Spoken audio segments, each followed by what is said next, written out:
I said, go figure it out, all real. It's not.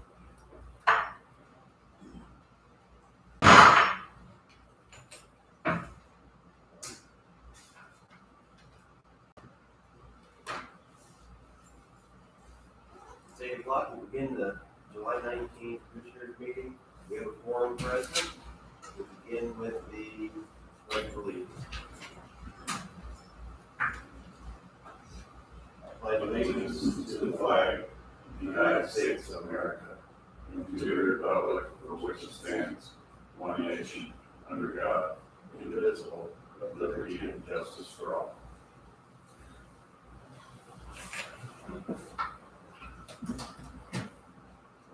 We have July 6, 2021 minutes. Are there any changes or modifications? No. All in favor, I move we approve. Second.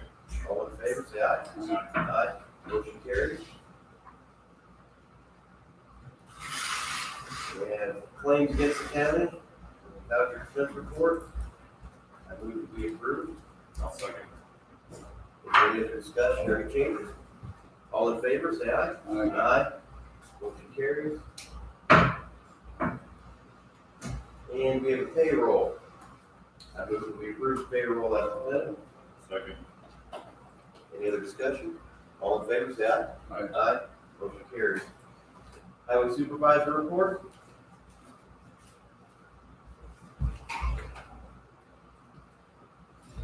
Good Morning.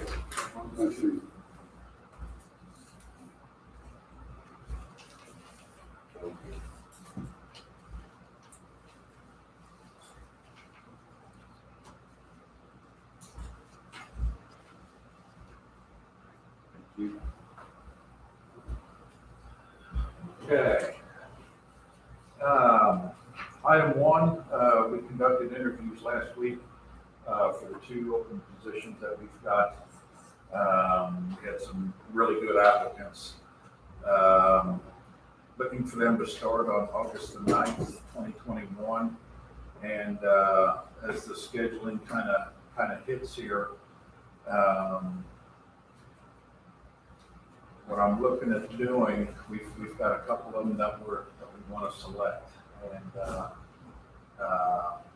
we want to get the pre-employment testing done to verify for sure that they'll be hired, and then maybe have you all make it public on the 2nd, I think, August the 2nd. So I can contact the people that we're looking at, have them go in, and if they, we should know something later in the week. We find out that we've passed, then they can contact their employer, and then we can make it public if that works for you. It's a situation where I don't think we're gonna have an issue with it, but I've wondered before if we put it out there and then they contact their employer and then all of a sudden they don't pass, then I don't wanna get in that position of work back at it. We're better off not getting ahead of ourselves. So, if it's okay with you, I've got a couple of them that were, that we selected. I don't know if you want to take a look at the applications or. Might as well. Yeah. You can start with Lincoln. Two you selected.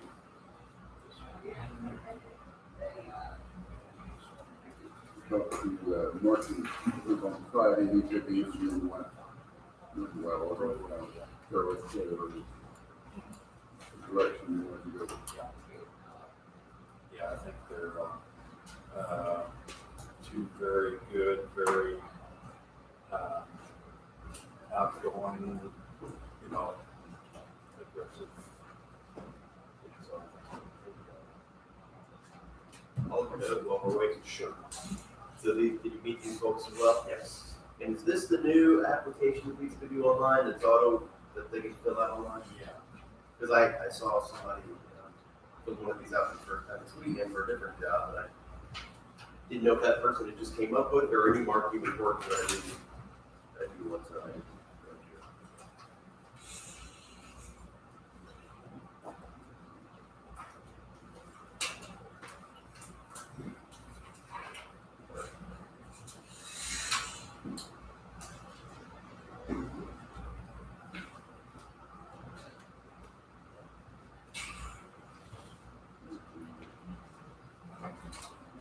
School.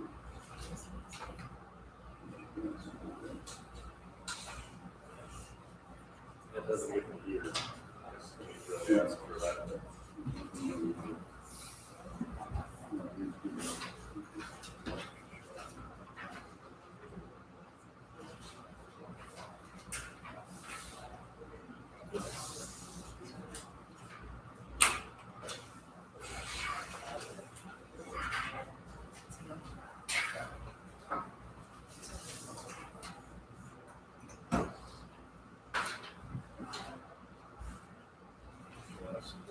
Take a quick scan through it.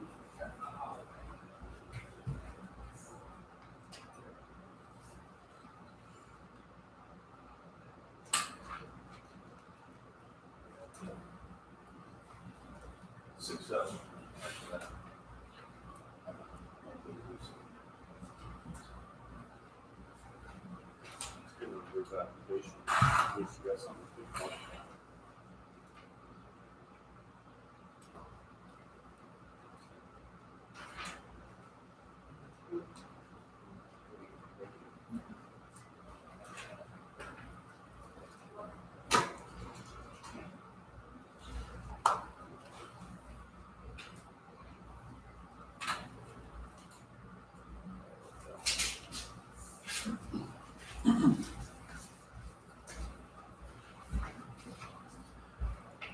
Okay, so, once we find something out, I'll, let you know at the next commission meeting. And we'll make a decision.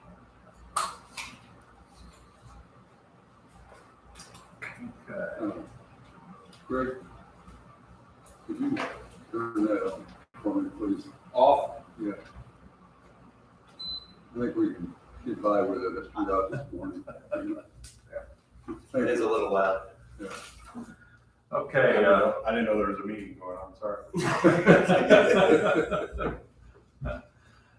next is the Distress Road Fund Annual Statement. Ann has prepared the annual statement for the period from August the 14th, 2020 through August 13th, 2021. The current balance, current balance is $843,978.22. And looks like we've got a couple more years to go as far as the repayment on this thing. And then we would be eligible to reapply for that. Basically, it's an interest-free loan of $1 million to pay additional roads that comes to the state, so.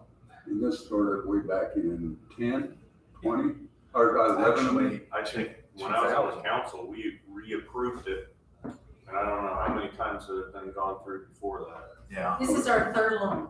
Okay. yes. And I think it started like around 10 or, I think 23 or 24 is the last payment. It's 10 years, right? Yes, It's it's every 1 10 year. years. And I know we've done it twice since I've been here.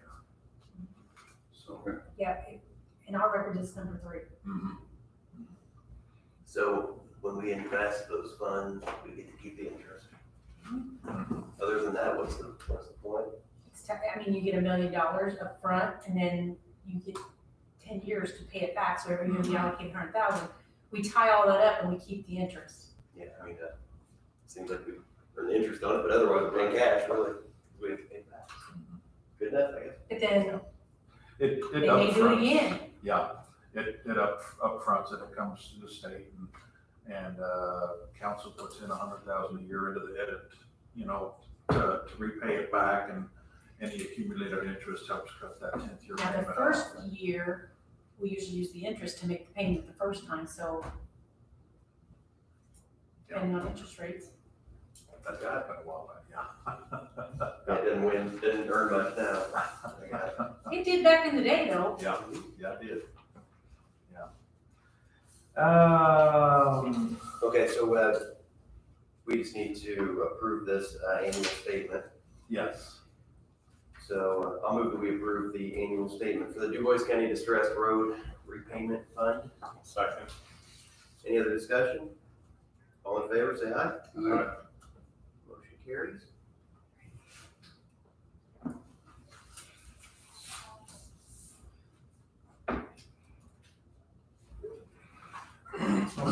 next item is a temporary road closure for the St. Anthony Car Show. You should have an attachment on the back of your report there showing where that is.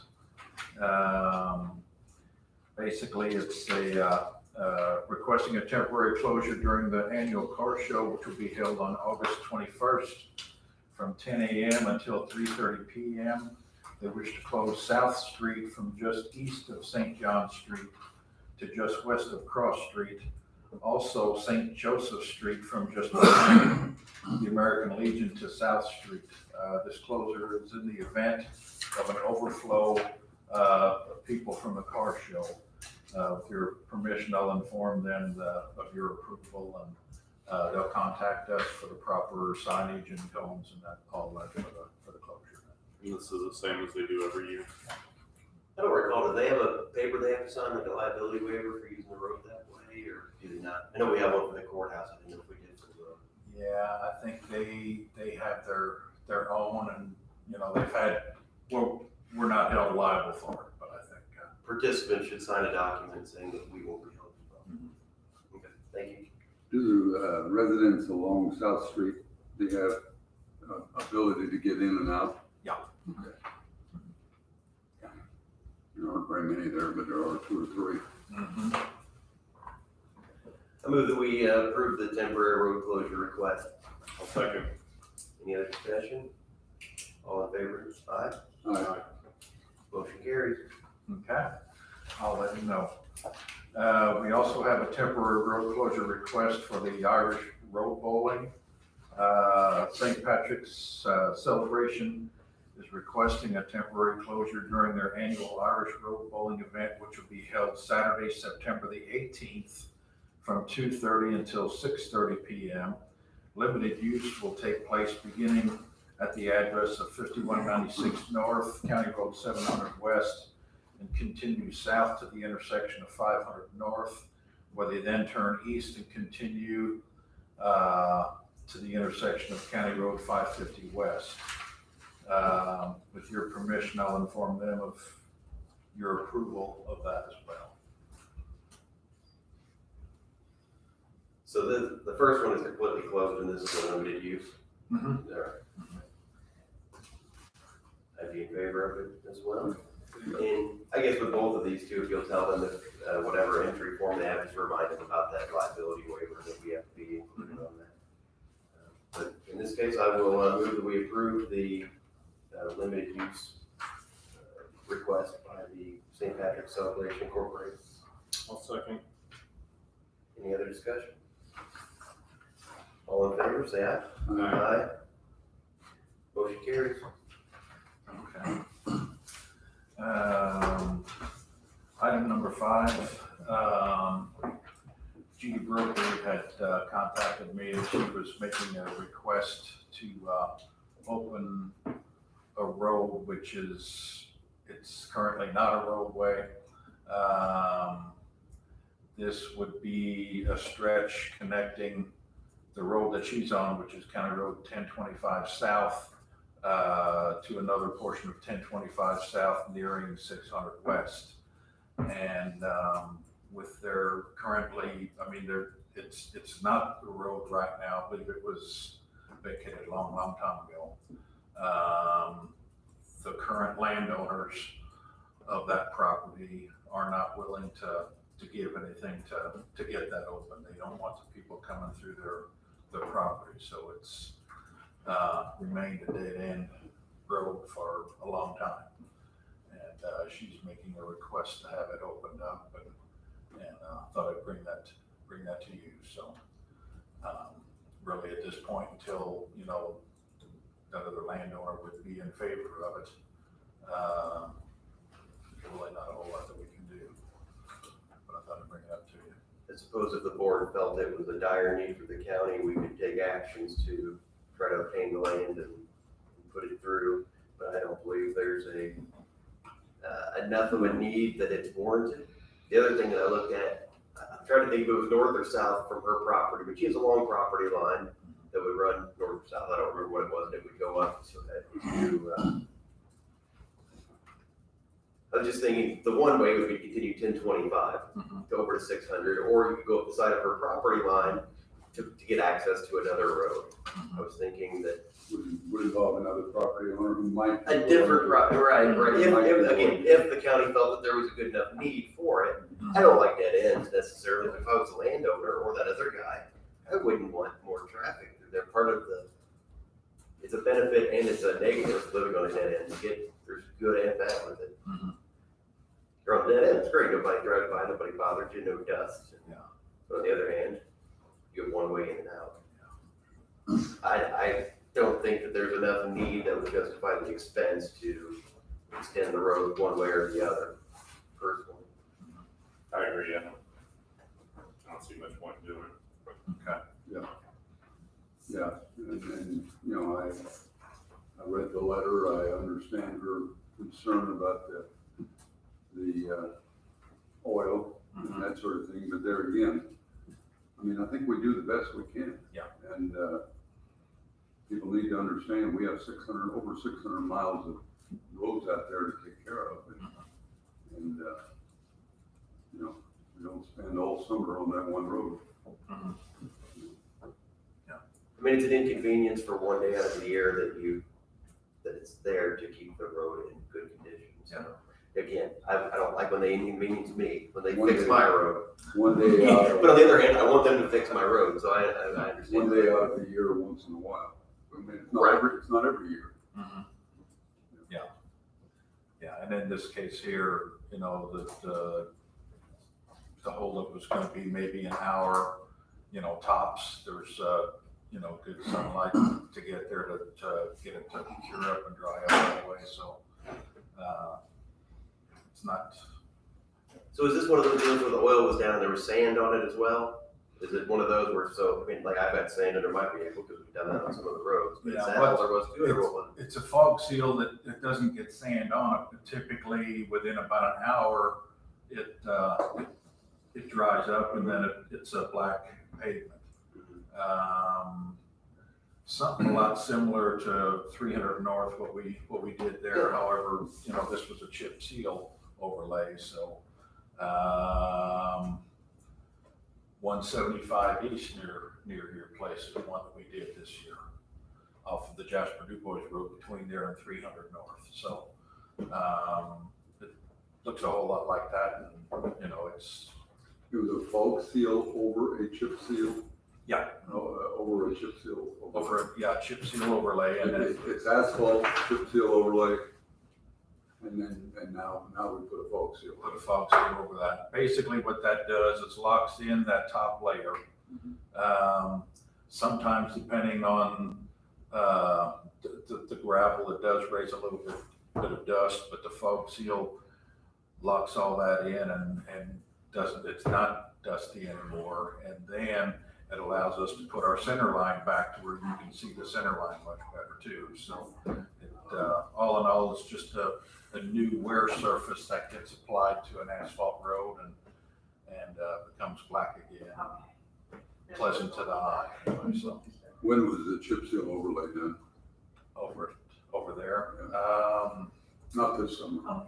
yeah, Oh, this summer. Yes. But you did that first and then you put in the fog seal over. Yeah. Thank you. yeah. We usually wait a couple days for the chip seal to have time to bind to the emulsion that gets sprayed down. So could it have been a chip seal that was overlay that was bothering her? I think it was just a fog seal over the top of the chip seal. Yeah. Reason I asked that, I got a call and I think you did too. Where's it at here? What number is it? Snell Road extended north. What is that? 820 east? Oh, 820 east. 820 east. You chip seal overlaid there. Mhm. And lady called and was concerned about picking up the rock and carrying them up her driveway and into the garage and that sort of thing. You know, we talked and she's okay with it. Mhm. You know, just thought it was a little much. Yeah. But, It's I don't know. It's not done any differently there than any place else. And and she understood that. And, yeah, I guess that she just wanted me to know, but it was a little inconvenient. One thing I thought was interesting about the letter was that some of the neighbors knew what was going on and some didn't. You put a sign up, and generally you'll tell the press can do with it what they want. And usually you have it on, the county Facebook page, or website you put on when you're doing road projects? The website, we put it on the radio if we've got closures or, Right. times like that just, Short of going and knocking on every door and leaving a note on every door, which is not practicable. no, but. It's, That's what the city does. We need a letter until the day or day before they're doing it. seems like that would be They just didn't know. time consuming. Okay. Anything else on that issue from the board? No. Okay. No. And then the chip seal overlays, we're currently on, the repairs, we're on 825 South today. We're right now running around a week ahead of schedule. We had to skip past, project 41 because we weren't quite done with the prep there yet. So, right now we're 75% complete. So it's, wrapping up.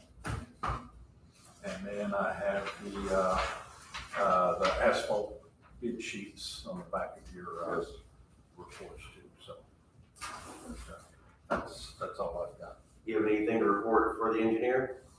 No, outside of the bids this morning.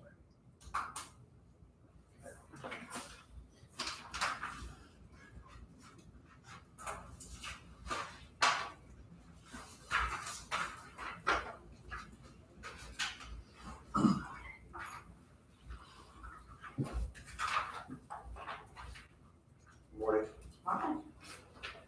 And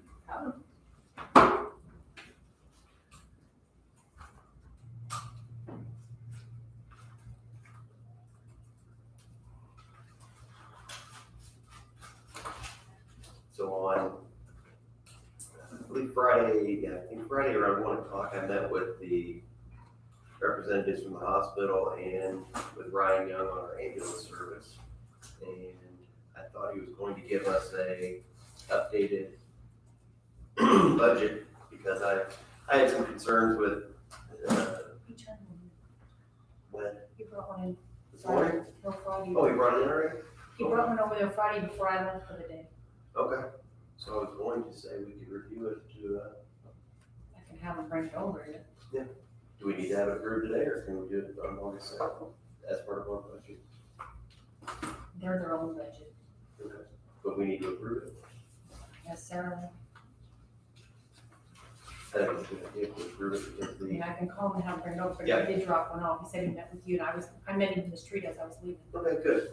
Well, anyway, the subsidy had gone up 50 or 60,000 from last year, and some of the methodology on how it's put together, he didn't seem to understand it real well, and I didn't understand it real well, and people from the hospital didn't seem to understand exactly how to, because we've had the same ambulance coordinator doing it for so many years. We have a new person, so I wanted to meet with them, and I think we came down on the subsidy by about $15,000. I think that, I said, the hospital, will you be okay with that? And they were, and I was okay with it. I asked him to turn in an updated budget. So I guess we have one of Bring those. it over. So I guess that's a little better in our favor. What we're trying to figure out if there's a way, because what we've been doing now is giving them a subsidy based on projections of next year. We're trying to tell the future.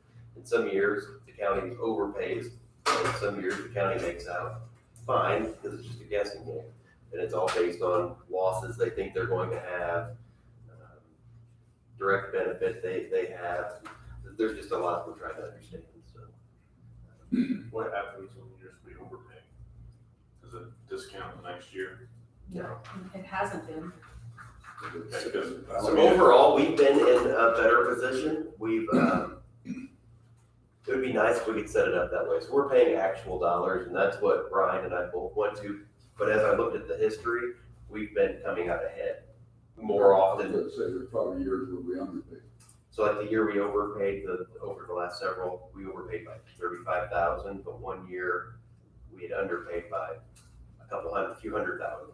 So, Well, I was just thinking, my workers' comp insurance, for example, they audit at the end of the year, and it's all based on my salaries. So if my salaries went up, at the end of the year, they'll send me a bill for the difference, and if my salaries went down, at the end of the year, I get a rebate check.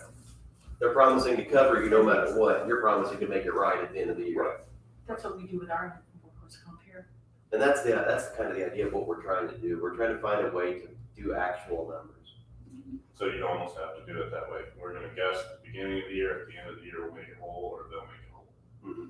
We also do that with the fair, before each, we do a settle up. We do that every year. In what way? They usually owe us money. We do our wages and what we have invested, they do what their expenses were, and we do a settle up, and they usually owe us money. We've done that every year. So I'll suggest that to them, and the financial advisor from the hospital that was there, I'll say, hey, here's a way that you do it with insurance. Can we just do it that way? We'll do our best guess, and hopefully we're exactly right, but I doubt we ever will be. And so what I always ask, another thing that we don't see is that a lot of hospitals will make decent money on transfers when they're taking somebody from here to Indianapolis or Huntsville, and they've been not making a profit on that.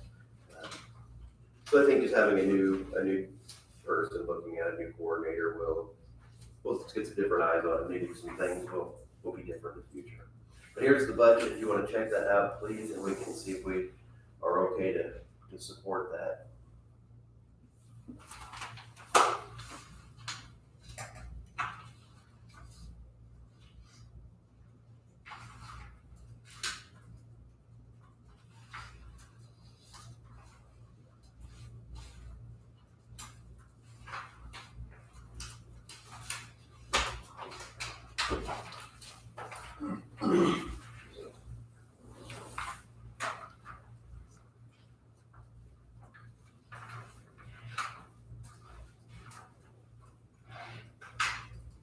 But Sandy, wouldn't that be a department under the commissioners? Well, we separated them several years ago. Instead of being under your budget, now they have their own.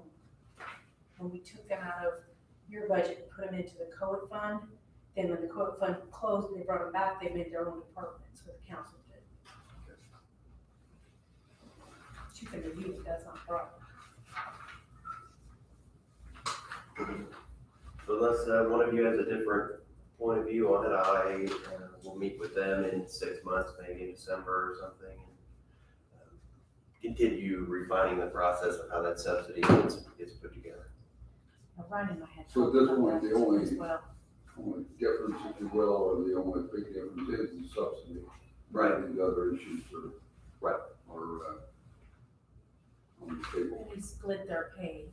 And what was It was 400 and something it, is what they were requesting? originally, then after Friday, it went to 395. And last year it was 380. It's a little lower than that.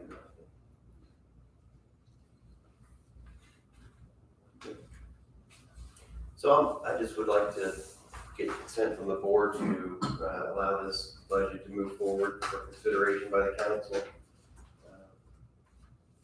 I move that we support the budget for the EMS ambulance services as we have here today. Second. Any other discussion? All in favor, say aye. Aye. That motion carries. Do we have Assessor Geisler here for a reassessment contract? Morning. Good morning. I'm just here just to kind of advise you that the reassessment contract is going to be up for bid and to be renewed. Our 4-year ends next May. So this is just a typical 4-year cyclical reassessment contract that is done throughout the state of Indiana. Every county does, a 4-year cyclical reassessment contract. So just wanted to kind of, since you guys sign off on it, I wanted to kind of talk to you about it, let you know that it's going to be up for renewal or rebidding. And some proposals that I'm, looking at wanting to change in the contract. This year, I'd like to include all the new construction, listing of all new construction for the county.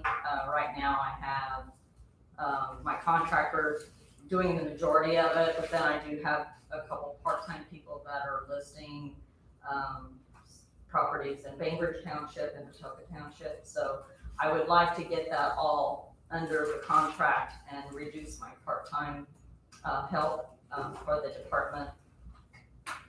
I'm also looking at, adding the personal property, mobile homes, the annual review of those, and verification of building removals.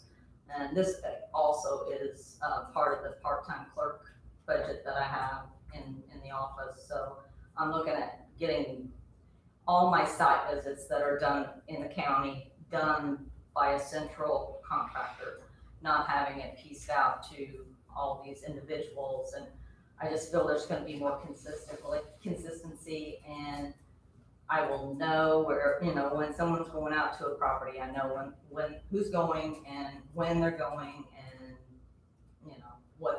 I really have more control and am aware of what's going on with, site visits and people, being on property owners' property, and, that can get kind of sticky sometimes. And then also I feel like there's some advantages of doing this and combining these, this work under the reassessment contract. I feel the county is going to be covered by the certificate of liability insurance provided by the contractor. So, I don't know how it really works with my part-time help, as far as how much coverage we have. I haven't really looked into that. Kind of, whenever the auditor sent out an email wanting to make sure that all of our contractors had this, liability insurance, and I was like, I don't really know how that works with my part-time people. I assume they're county employees, but I just felt like it would be good to have just one person. There's really no question that, if something does happen, it's all covered under their liability, the contractor's liability, insurance. Consistency of data collection. By doing this, there's not gonna be any site visits done like on weekends, evenings, when people are home doing their own things. It's more during work hours. So I feel that's a good benefit. It's better practice, that we don't have employees going out and visiting property owners' property on the weekends when it's their time. They don't want to be bothered, or on the weekends or evenings. So I feel like it's another positive. And also I can better inform the law enforcement as far as where my people are and where they're at and what township they're working in, and that way, if there are questions and people call in, there's an answer. We know who it is, and we know where they're at. So I feel like that's another benefit. And then also we're looking at, right now we're doing like site visits and like reassessment when we have to go around and doing cyclical reassessment for the county each year. We kind of had it set up where we go through and do our review, and then later on we'd always update our pictures. We're looking at trying to do that all at one time. So it reduces visits to the property, less, contact with, not that we don't want to contact the public, but it's just less invasion, that way some people feel like it is. So, and then also we'll have at least a level 2 assessor appraiser certified to list the properties. Currently, one of my listers is not. They don't really do. They just measure. They don't really do the actual assessing of it. But this way, we'll definitely have a level 2 performing the duties for listing, and it will reduce my part-time budget with putting these services under the contract. when you do the new contract, are you putting in an RFP, or are there Yes. multiple companies that do the work? I mean, I know who we have currently, but That, yes, I'm currently working on getting the RFP prepared, looking at publishing that the first week of August. It's gonna run 2 weeks in the Herald, and then, opening of the bids, in my office, probably August 19th or 20th, something like that. And then after I open bids, I'll get on the commissioner's bid, agenda and present them and show you what we have. So, have you worked with Mr. Schneider on the RFP to make sure everything's in line of any way for any legalities? no, I've been kind of just going over the one that we did use last year. I can have Greg look over it before I vote it. That's fine. And then as far as the bid openings, is that, Mr. Schneider, do you know, is that a allowable way to do it just in their office? The RFP, I'll look at the The proposal. bids. Yeah. If you set a date, time, I'll work with Greg on it. Yeah, just so we make sure that whatever we're doing is 'Cause I think open and last time transparent. I was opened in the assessor's office and then they were, So generally, you would put together the RFP, you'd advertise it, people would either bid or they wouldn't bid, you'd open them at a set time, then you would come to the board with a final contract for right, the approval. bids. Right. Present the bids. to you guys. Sure.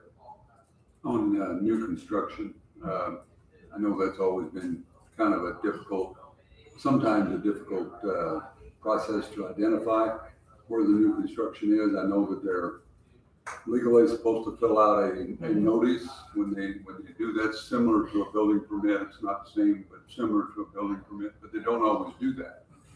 And so do you feel like putting this under the contractor, the new way, the way you're proposing, is going to improve that ability to find those places, or No, because how's it gonna all the change? any kind of new construction that happens and is not reported to the assessor's office is already being picked up in our cyclical review every 4 years. So I don't really think it's gonna really help that situation. It's just really getting the listing of the building or the structure done by one company. So I don't really feel like, I don't really know what can really help that Yeah, situation. you know, I know with Other your, than required registered permits, with your current people, they may be a little closer, especially out in the outlying areas, a little closer and see what's going on and report that. And maybe they will still do that. And then. I don't get a whole lot of that from, Yeah. township people. I've got a few that will let me know. You when don't that's- see it changing very much in the way it goes, okay. Not a whole lot. Would there be a benefit to us having a required permit of some sort to know that information? Because I know the people that I talk to as a lender, They don't know that. they have no idea. I mean, I think they could do it if they knew about it. It is a required permit, isn't it? Or it's Well, not a it's permit, a it's a Assessor. Notice of assessment. notice of assessment. Yeah. But it I is mean, it required, is and there is a required. penalty, involved in not, Yeah, there's Not another filling it out. RFP for not. But if they don't know about it, they're not doing it for bad reasons. It's, I didn't know, I would have done it if I knew. That's what, you know, most of them are. Do you know if is there anything we could do better or differently? Or it's just gonna be one of those areas that, Yeah, we try to discover as much as we can, through the septic permits that are filed at the health department. We get that information, so we follow up on anybody who's gotten any septic approval. We'll send them assessment registration, and we try to follow up with them to see, well, are you building, are you not building? So those kind of things we do try to pick them up as they're, and advise the people. And I'm pretty sure the health department actually offers them an assessment registration when they apply for the septic permit. And it's not just houses, I mean, sure, Whole barns and- farm buildings. I mean, just- Yeah. but there's, That's the nature of it. I could put a building in my backyard, like for my lawnmower, and you wouldn't notice it for up to 4 years possibly. Probably until next week, so that we would pick it up. And that's Mhm. when it's discovered, we call that new discovery. And that's, we would also remove buildings. People don't know about coming and Sure. reporting that they took building down. Right. You know, that's what the cyclical reassessments are. So every 4 years, we visit the property, we update, see what's there, what's gone, what's new. If there's anything new, you know, look at condition, any kind of changes that needs to be done to the property record card, so. At that, Right, so proper reporting by the homeowner may save them money or cost them money, depending on which end of it. right. So, and, you know, it's better, I mean, really, it's better for them to report it to us, because then we get the actual information. A lot of times when we go out and list it, we don't really know what they got put into it, we don't know what year they put it in. I mean, we can look at size, we can, and a lot of times we don't see inside them to know, well, do you have concrete, do you have plumbing, do you have, you know, an area fixed out, or is it just a shed on gravel floor and, you know, something very, you know, less than what we may think it is, you know, when we're just picking up something. So anyway. So I appreciate you bringing that up to us, and, yeah, if you'll Oh, work with Greg and make sure that we're in order, I appreciate it. Yeah. Anything else on the board? No, I appreciate it as well, and I think you and I have talked about it, I think you're moving in the right direction on this. Yeah. Need to be there. Well, I think then too, the county's covered too for the work, you know, in case something would happen with anybody that's doing the work. You have a company that's doing the work for the county, and I feel like sets the county in a better position that the work's gonna get done. Even if maybe an employee, you know, whatever, you know, happens, they're not able to do their job, you at least have, you know, this way you have a company that's responsible for doing it, you know, the work's gonna get done, you know, and you're gonna get, assessments done on time, enrolled, and equal bill, you know, timely billing and all that, so. I think it's beneficial for the county to have those services under a contract. And you plan on still having, as a part of that agreement, that they use the same room they're using now? Yes. Yes, because I really don't want a company being able to sit out in an office and try to do this just by computer, you know, using aerials and things like that. You know, I want someone hands-on and actually physically looking at the property. Our county is, I know some larger counties, bigger city counties, you know, there's a benefit to doing some things, like pictometry and other you know, uses of technology to assess properties. But in Du Bois County, you can pretty much get to every place without being concerned with traffic or, you know, just congestion, not being able to actually use the property in a safe and proper manner, so. Does that pictometry, just out of curiosity or any other technology, does it give you, if you were to buy it year to year over different photography, does it automatically pick up changes? Well, it does, but you have to pay for that update. Right. Yeah.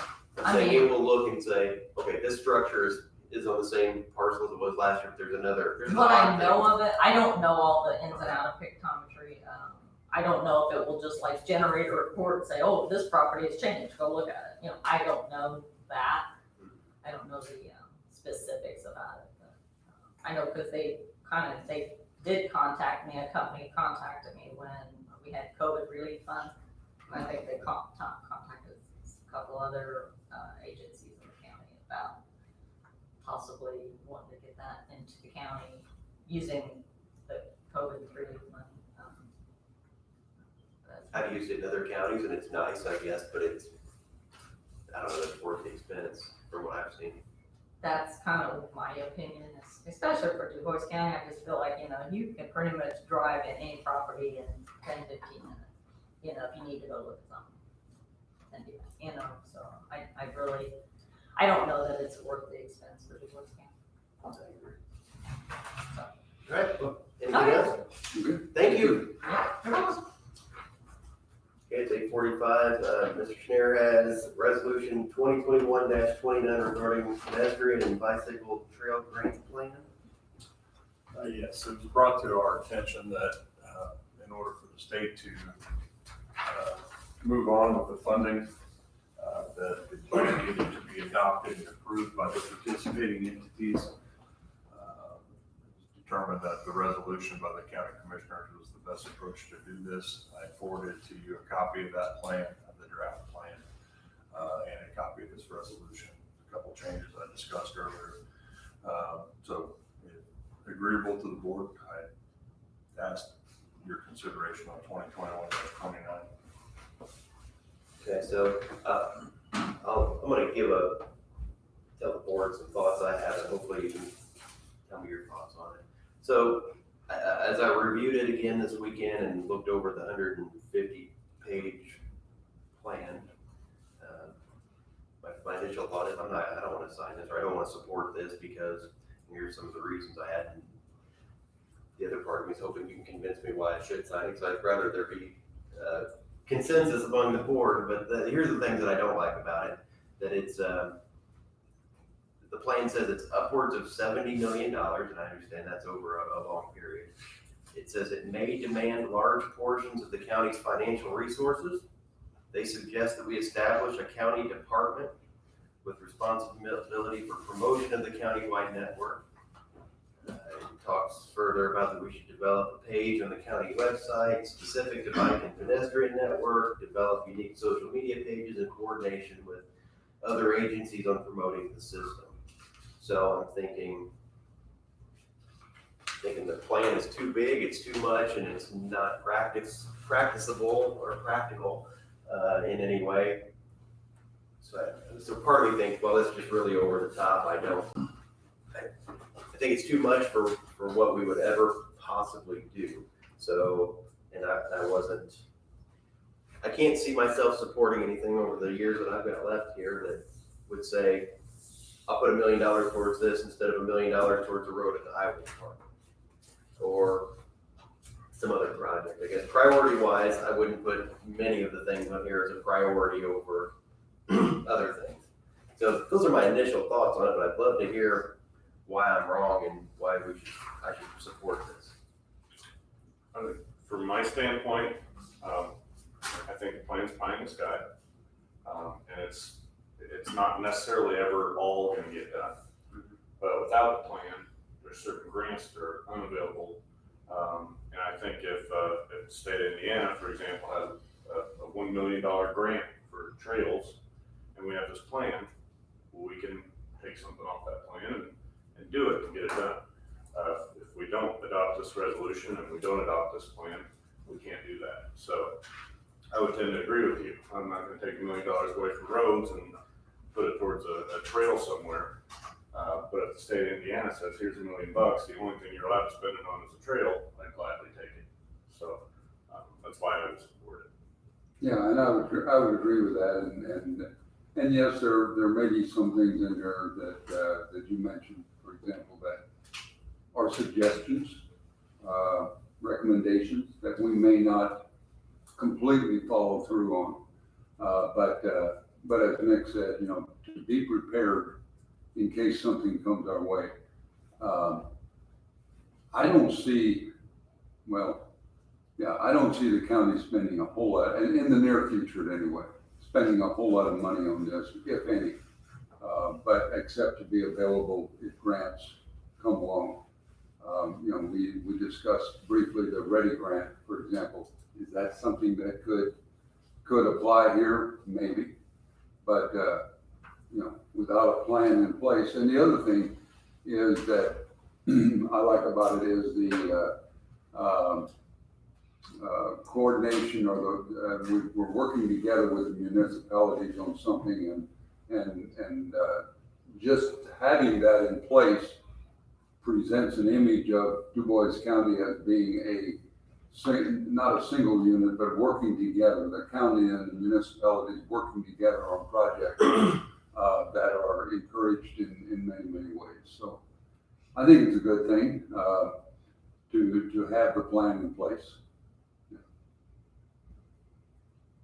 Don't know that we've convinced you. Well, I don't know, But, I think it's just one way that government works that I don't necessarily agree with, but it's probably better to have it in place for, there's more upside than downside, I suppose. I can I think always, so. I can always go against, I can always not support sure. any individual thing that comes from it in the Right, future. if somebody or one of us or something, come in and propose a particular project and it's gonna cost the county money, then we'll make that decision at that time. Okay. Any other discussion on the resolution as it's been presented? No? Would anyone like to make a motion? I'll make a motion that we, adopt the, what's the number on there? 29. Resolution 2021-29, the resolution of the Board of Commissioners of Du Bois County approving the Du Bois County Bike and Pedestrian Master Plan. I'll second. Okay, we got a first and a second. Any other discussion? No. Hearing none. All in favor of the motion, say aye. Aye. Aye. Anyone opposed? Motion carries.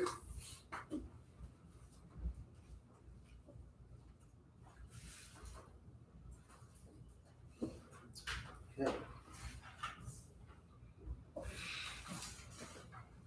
We have a few minutes until bid opening, so let's do a miscellaneous discussion here, some things. So what I want to do is this morning, I'd like to seek consensus of the board to move the 911 communication center to the sheriff's campus, I don't know, for lack of a better term, just what is currently the sheriff's building. The plan that is in place currently has the sheriff's department being remodeled and emergency management services moving into one of the current jail pods. And I would like to move forward with moving the 911 communication center to the next jail pod over from what is currently a jail pod, to have it remodeled for the 911 purpose. Some of the benefits of this would be having law enforcement and 911 on the same campus, instead of them having to travel to pick up recordings and documents when they're needed, have some a better collaboration between the two offices. Also, it opens up space that is needed from the health department. The health department director has stated how they're having a hard time, especially with these vaccines and things, and privacy for people, and that he has requested additional space out in that area. So instead of connecting, doing an addition to that building, I think it would be, I prefer to move it to the location up here. And this is something that I've worked with RQAW, our current contractor. I've talked with Council President Kleesner about it, and the 911 board. I've met with the 911 director and his staff, so it's been an ongoing discussion. And I think we're probably to the point where we need to make a decision on that for the benefit of the contractors that are up there, so that we're not paying for duplication of work. If they, for example, if they clear out that, if they follow the existing plan, it's not going to be suitable for the needs of 911. So I'd rather do a change order, and whatever work that they do is suitable for 911. Also, another point that's good about doing it this way is we can use the existing building until there's a time where the switch is flipped. Now we're not doing 911 calls there, we're doing 911 calls up here. We're in need of a new board, some of the main infrastructure of the 911, and that could be installed up there while we're still using the existing system, and we can start moving employees over there to use the new system when it's complete. So I think after discussing with the 911 advisory board, with their director, with everyone that's involved, I think it's a good move and something that I'd like to bring. And one other thing is that we're having a progress, every other week progress meeting for the jail project, and that's this weekend, or 2 days from now. And I'd just like to give them some direction. Okay. Not to agree with you on all points. I knew the discussion was ongoing. I think it makes sense to have 911 up there. And we got a current remodeling and building project going on. I think we probably had this discussion way back when we started this whole process, and maybe previously it wasn't viewed as favorable as it is now by the director. So, yeah, 911 is on board with it. You know, I think one of the previous arguments was to not have it in that area for security reasons, and I never truly understood that. Yes, 911 is the backbone, and if somebody's gonna take out security, you know, that's gonna be one of the first two things they do is to break down that communication. So I'd rather have that in a secure place. I think the security advantages being on that campus are an improvement to that whole process rather than a hindrance. So yeah, if they're in agreement with it, if it works into the plans, I'm in favor of moving it there. And as you said, it frees up some space in the health department. And further note, I did check with bond counsel with Barnes Thornburg, and we wanted to make sure that if we did this, will the corrections rehabilitation funds that we have available, will it be able to pay for this? I was worried that it wouldn't, but we've had some discussions locally and with them, and they said, yeah, it should be. No problem. That should be. He said, actually, his words were, I'm comfortable with the expenditure of the correctional lit for this purpose. As you point out, it is related to the same project and part of an integrated system. So, I think that it's, that's good enough for me to feel like we can move forward and not be in violation of that. So I don't know that we need I guess we'll do a formal approval just to have it in the minutes. And we can, but Lauren, going to see make a Brian. formal improvement of whatever change order comes You like Monday? with that. At some How point. about this? We'll say that we've got consensus to move forward with it, and then we'll look at whatever, whenever I get something more formal. Because right now from RQA DevGo, we have some generic drawings. I know they have more in detailed designs than I have at this point, but when I get that, maybe in 2 weeks, we'll review those again. But at least now I've got consensus from the board, unless I hear otherwise, that I can tell the people on Wednesday that yes, this is the direction we plan to move forward with. Okay.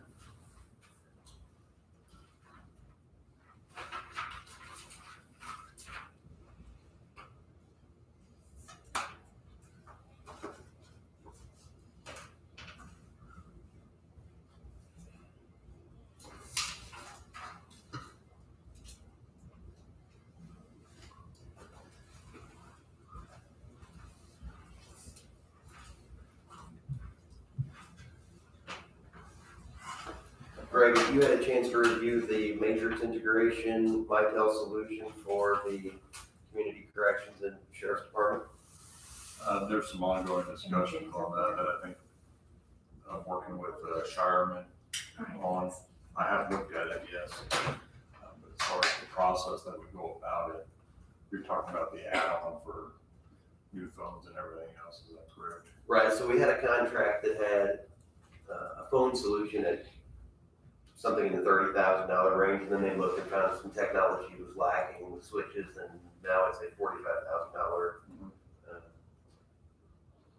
solution, I guess, for lack of a better term. Right. So I just meant from a contract standpoint, you're still looking over it, and what are you actually looking into at The procurement process and what that is, what all is entailed in that.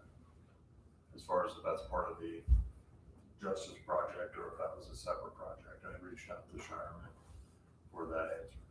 I believe it's, I don't know if this answers your question, it's part of the soft cost that we had planned. Right, and then the soft cost, I think the budget line item was Two, smaller, well, I thought so. so you're thinking at this point, don't take any action on the solution until you are more comfortable with how we would pay for it, or how it's, I guess I don't. Mike Kleesner had told me that the soft costs he predicted were in that range. Were they in that range? I could have looked at the wrong line item then from the budget standpoint, He I just told me that apologize. Friday. I was gonna say, I thought there was, isn't there $2 million of software? No, one of the line items we put in, I think is roughly $80,000 For for just- all the IT Okay. phones, because there's gonna be, could be more costs involved there. But I mean, I didn't bring it along this morning, but you know, I have a copy of it. If you, we can open these, give me a chance to look at those line items, then I can do that. Okay, it's 9 o'clock, we'll go ahead and we'll open our bids, but then maybe that'll be a discussion point we'll do later in the That's fine. meeting. So for, it's 9 o'clock, we'll do the paving project, bid letting for County Road 630 South and 400 West. We have 4 bids for the project here. First one I'll be opening is from J. Trudolph and Company, Tell City.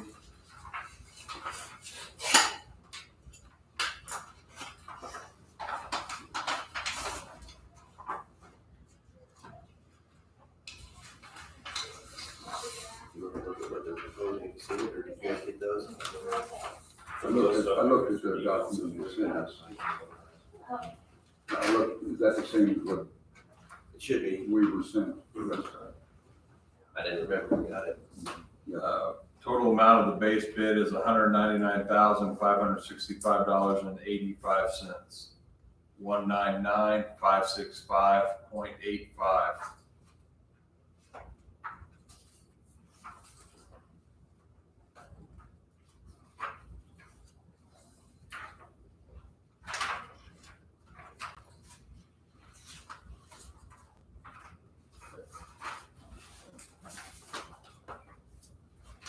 Next, packet from E&B Paving Incorporated, Clarksville, Indiana.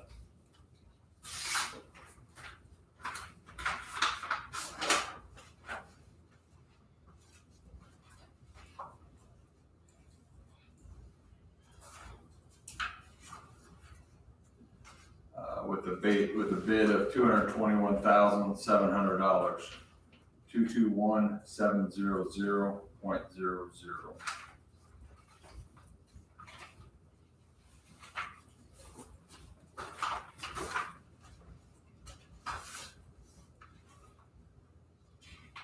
Calcar Paving from Jasper, Indiana.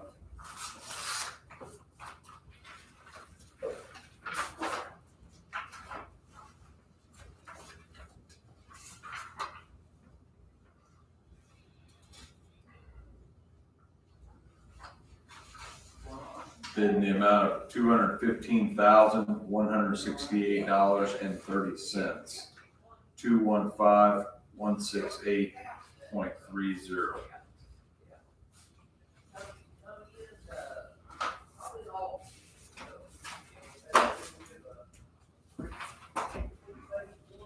Final bid from CNR Construction out of Corydon, Indiana.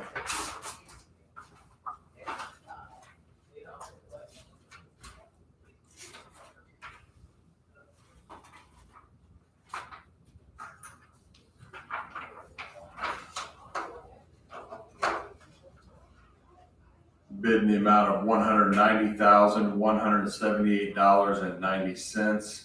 190,178.90.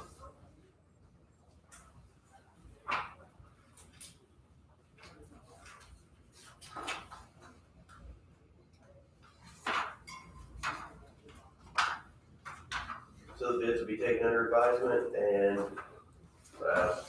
Make a recommendation later. later in this meeting? Okay.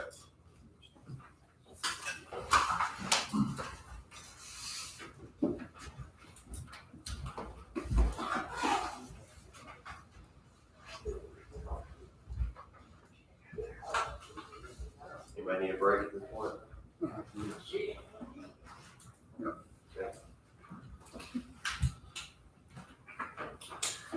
Steve, here's the, you get this, the distress payment thing?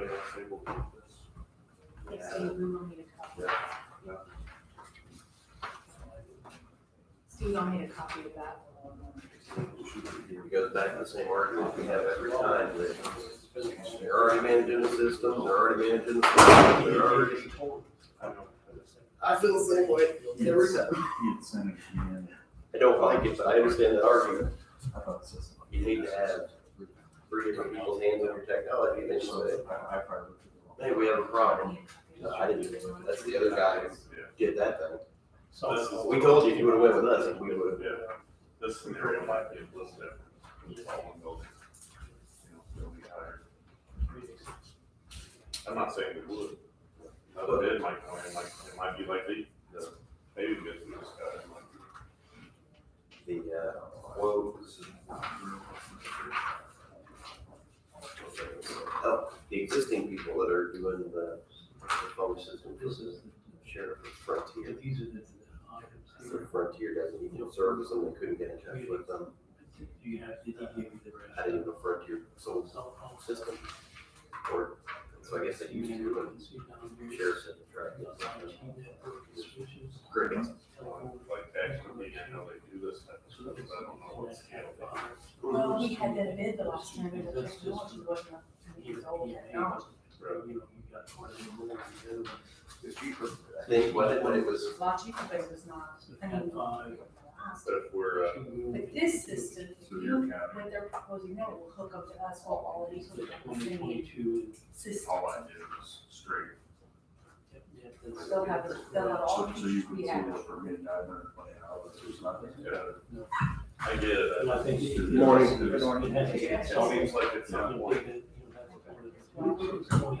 It's about. Right now, they have a different system that we have, they still, Thing they under have, understanding. you know, we, But it seems like if we put together this package, these are all the things we want, we must have. Just like we have any other bid that we do. but they be on a separate system and they wouldn't be around. Right.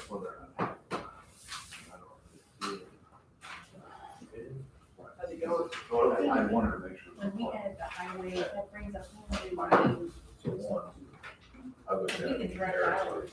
Direct out, and I don't have to Together, research first all one, that. is telephone device installation, $1,900. So that's fine. But I think adding it all together is $20,000. I consider this last scenario as one, and this one, that's one, there's 120, this part could, I'm not saying they would, but they could overcharge us. On that, it's not a new procurement or anything, it's already part of the plan contract. right, we thought, I think, I thought we were gonna do it later in the process, but I think it was, it's not really. Right, it's not, meaning it's not a new procurement, my question, I kind of just it out there, because when I was looking at it, it's like $2,000. Are you, This is- like, from 3 hours away, you're gonna charge us 6 hours every time they come. You're looking at the technology we've got. They're not even doing Yeah, it, they're just driving. If you allow people more money, they're gonna charge them. I think because we may not have all the phones, you know what I'm saying? Right. We don't know exactly how many phones, he's saying 35 phones, it could be more later. Mhm. But I mean, I think it's I don't know how. But we won't be buying switches again, we will, these phones are portable, so if we have somebody in one position now that can use that phone to pop, for example.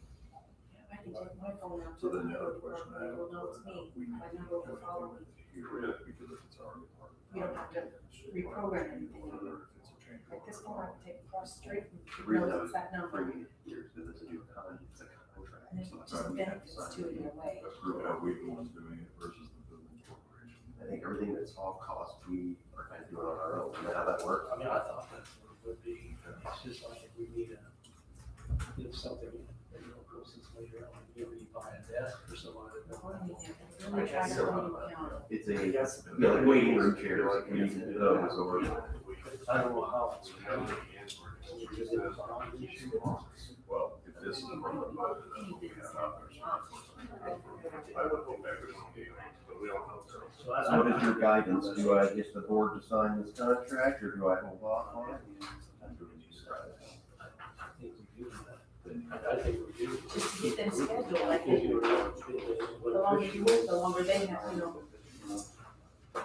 Maybe in an hour or two, is there an hour or two be any more information on you? I'll look at the contract again now that I know what I'm doing. Okay. I need my secretary. You can go ahead, obviously.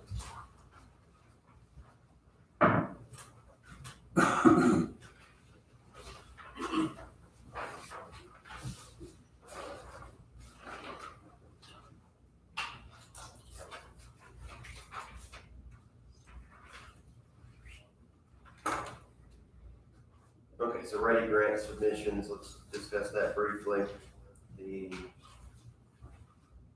I sent you both emails, I think this weekend, about the trail and sewer project, which either popped into my head for ideas that we could submit to our ready grant partners. And the unfortunate thing about this is it says, please complete and submit this form as soon as practical, but not later than July 30th. So I think we're all probably under the idea of, well, we don't know much about everything, but we aren't given time to know much about everything. They get your ideas in, 10 days, 12 days from now. So do you think we fill it in to the best of our ability and at least it gets on the list? Is that what we should do? I don't know. And I responded to your email, and in the Du Bois Strong meeting last week, there was discussion, and I don't remember the July 30th deadline, but it was discussion about countywide putting together a list of projects. And they were going to kind of take that on. So I don't know if the July 30th deadline that when we need to submit something or.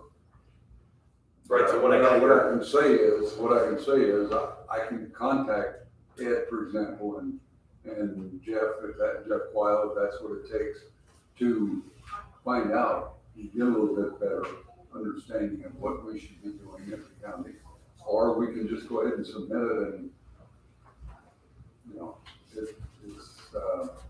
we can change later if we want to. I mean, the projects you mentioned, and, I don't know, maybe there's some others. So what do we have to submit to them? Or just the project idea itself? So I clicked on it, I wanted to see how, You know, it was all online and there were several questions. Mary will be here later today, talk about SWIFT grant for the sewer project. So my assumption would be if we're applying for the SWIFT grant, it would be relatively easy to also apply for, or to submit to ROI. Because the information should be readily available. From my looking at it, This wasn't ROI though, was it? Not ROI? It was, or is it ROI, that we would submit this to? I was thinking it was part of our 11 county. I thought so too, that's what I got my notes. So it's ROI that's collecting the list of projects. Okay. Radius Indiana, submit a program, or it says here, I encourage you to submit your project ideas through online project portal. The deadline to submit projects is July 30th, and that was sent by Radius, Indiana Uplands. Again, I don't understand the difference between Radius, ROI, and Uplands. Like, it's kind of the same thing, Or aren't ROI, I think is the one that focused on. they? Okay. As far as management is concerned, but yeah. So the state of Indiana, and when I say the state of Indiana, the Indiana Department of Economic Development, eventually that's where it will go. But ROI is trying to put together then a list of projects for our region, and they want our contribution to that. So I guess the trails could be part of it. What else was there? I guess our Well, I park, mentioned the sewer, the park. Yeah, park trails and sewer. that's the three I wrote down, that's the hearings. So it says here, proposals don't have to have all the details finalized and don't have to have all the matching funds figured out. You can propose concepts that have the potential to be fleshed out and move forward. But by looking at it, and with this guidance, I would think if you and Mary sat in front of a laptop, you would probably get it put in there in 15 minutes. I would think. I mean, unless you want to really get a We weed submit with it. all three, Yeah, I think you can submit 100 of them at this point. Okay. I think I'm just- then I don't see any reason not to submit all of them.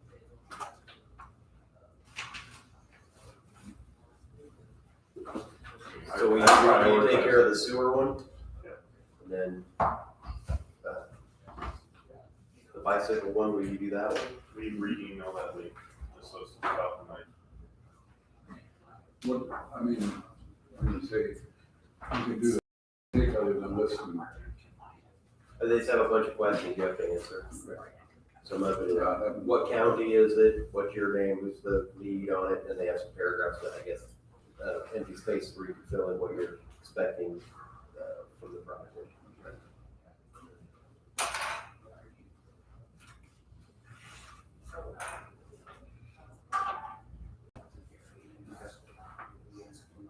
So, okay, that's that. And again,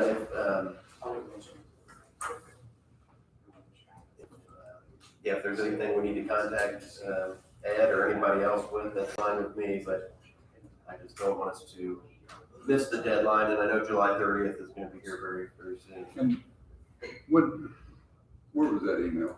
When did that come through? I'll forward it to you. 7/17.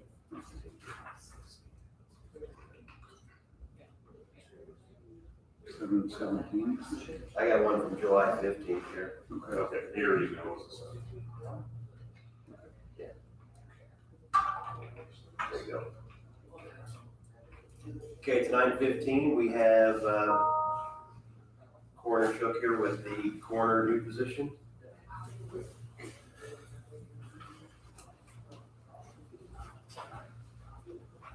morning. Good Morning. morning. So first of all, we really want to thank you guys for approving that 5th position on the office from the last meeting. We're just kind of coming back to ask for, I don't know, to kind of give you some more information, facts, to kind of ask you for that 6th position to be put on. So the 2 additional versus the 1 that we already got, which again, we do appreciate. So I kind of have some more information as far as the office and why it's more practical for us to have that 6th person that is paid versus putting multiple volunteers on, just because it makes more sense from the standpoints of what I'm going to give you regarding this information. So I'd like to get through what I have typed up here. It might answer a lot of your questions that you might have as we go along. And at the end, if you have any more to add or want to ask about what we have here. So I'm just going to kind of go through this. So you kind of mentioned it'd be good if we could have several volunteers in addition to the 1 paid person we just got approved, but that really doesn't work due to the fact that they'll have to attend the same training as everyone else. They're going to have to be certified as a medical legal death investigator, go on cases, attend many autopsies, learn to draw toxicology. All that's going to take a lot of time and commitment for their education, and they're going to take time away from the jobs they currently work, since this would be, again, a part-time position. So we would like to add the 2 additional paid deputies. We already have 1 approved. Throughout this, I'm going to say 2 additional. We know we already got the 1. This kind of just shows the case to have those 2 in total added on. They're all needed to help cover the call time, not just volunteers. They're needed because we have to have someone, again, like I said, 24 hours a day, 365 a year. I mean, available not just for the cases, but to answer calls, follow up on investigations, and so on. And while the 2 people work better for us, the way we have our schedule set up now, it operates on 2 12-hour shifts. So it's basically a day shift and a night shift, because you always have to have someone covering. So 2 of us take turns during the day doing those shifts. 2 of us take turns at night. If we get 2 additional people put on, we could have 1 help. So we could split it up between 3 during the day, have 1 put on at night, split it up to 3 people during the night. So right now, each coroner or deputy is working 84 hours per call period. So that's a 2-hour work week period. If we could get 2 additional people put on, split up each of those shifts, that would drop it down to still 56 hours per pay period of being on call, plus those additional hours of the follow-up work that's involved. So as of right now, and again, this was more detrimental to us during the pandemic. We had 1 deputy that was quarantined for 2 weeks because he did have COVID, and we had another that had to wait till they got their test back, whether it was positive or negative. They were out for almost a week. It was really hard with us being on call that much already to get that additional time covered. So we have someone that's sick, and possibly 2 people could be sick or quarantined. It really hurts the office because we're already run thin, already covering so much time. In addition, why now, you may ask about, is this so important that we get these people added on after we hadn't had them all these years? We just had volunteers in the past. Well, the death investigations become quite more intensive. A lot's changed over the years. They're multifaceted. More agencies are involved. Not just the coroner's office may think we need an autopsy, but the prosecutor or any outside agencies think we may need them, even if we don't think so. So we have to use our office to get that done as well. There's a lot more agencies requesting information about reports. There's a lot of news agencies involved. There's so much follow-up that there wasn't before. We more so now have to autopsy more people than we did before, because we're worried about insurance policies. Many times they need to know whether it's an accident, homicide, suicide, whether they're going to pay out. They want the autopsy done. A lot of times we're worried about family coming back and a lawsuit being involved. So all this we kind of have to have in the back of our mind when we're thinking if we need to make this a coroner's case or not. And also, we mentioned at our last meeting how Memorial Hospitals in our county, so that causes the cases to be on the rise. We're classified as a level 3 trauma center now, so we receive many other coroner cases from other counties due to accidents or illnesses happening there. Again, I'd like to reference a recent Holiday World case that all happened in Spencer County, but she passed away here, so that became our coroner's case. It took numerous hours above and beyond what we normally work on a case. So again, it's our job in this county to conduct the investigation if they die here at the hospital, no matter where that accident takes place or illness takes place. Also now, this has become new over the last few years, the coroner's office is notified from the hospital on every single death, whether it's going to be a coroner's case or not. So you figure out how many deaths Memorial Hospital has every year. They're reporting us, even if they're comfort care, if they're a hospice patient in the hospital, they're notifying us day or night of every single death that takes place. And then we're also expected to respond to every death outside of the hospital if it takes place at home, if that person wasn't under a doctor's care or hospice care. And this happened to be recent, so I'm going to note that there was a patient from the north side of Jasper that passed away at home. They called me, I got there. The wife was so in shock that she had to call. I had told EMS that he was a do not resuscitate and that he was a hospice patient. So really we shouldn't even have been dispatched to there, but we were anyway.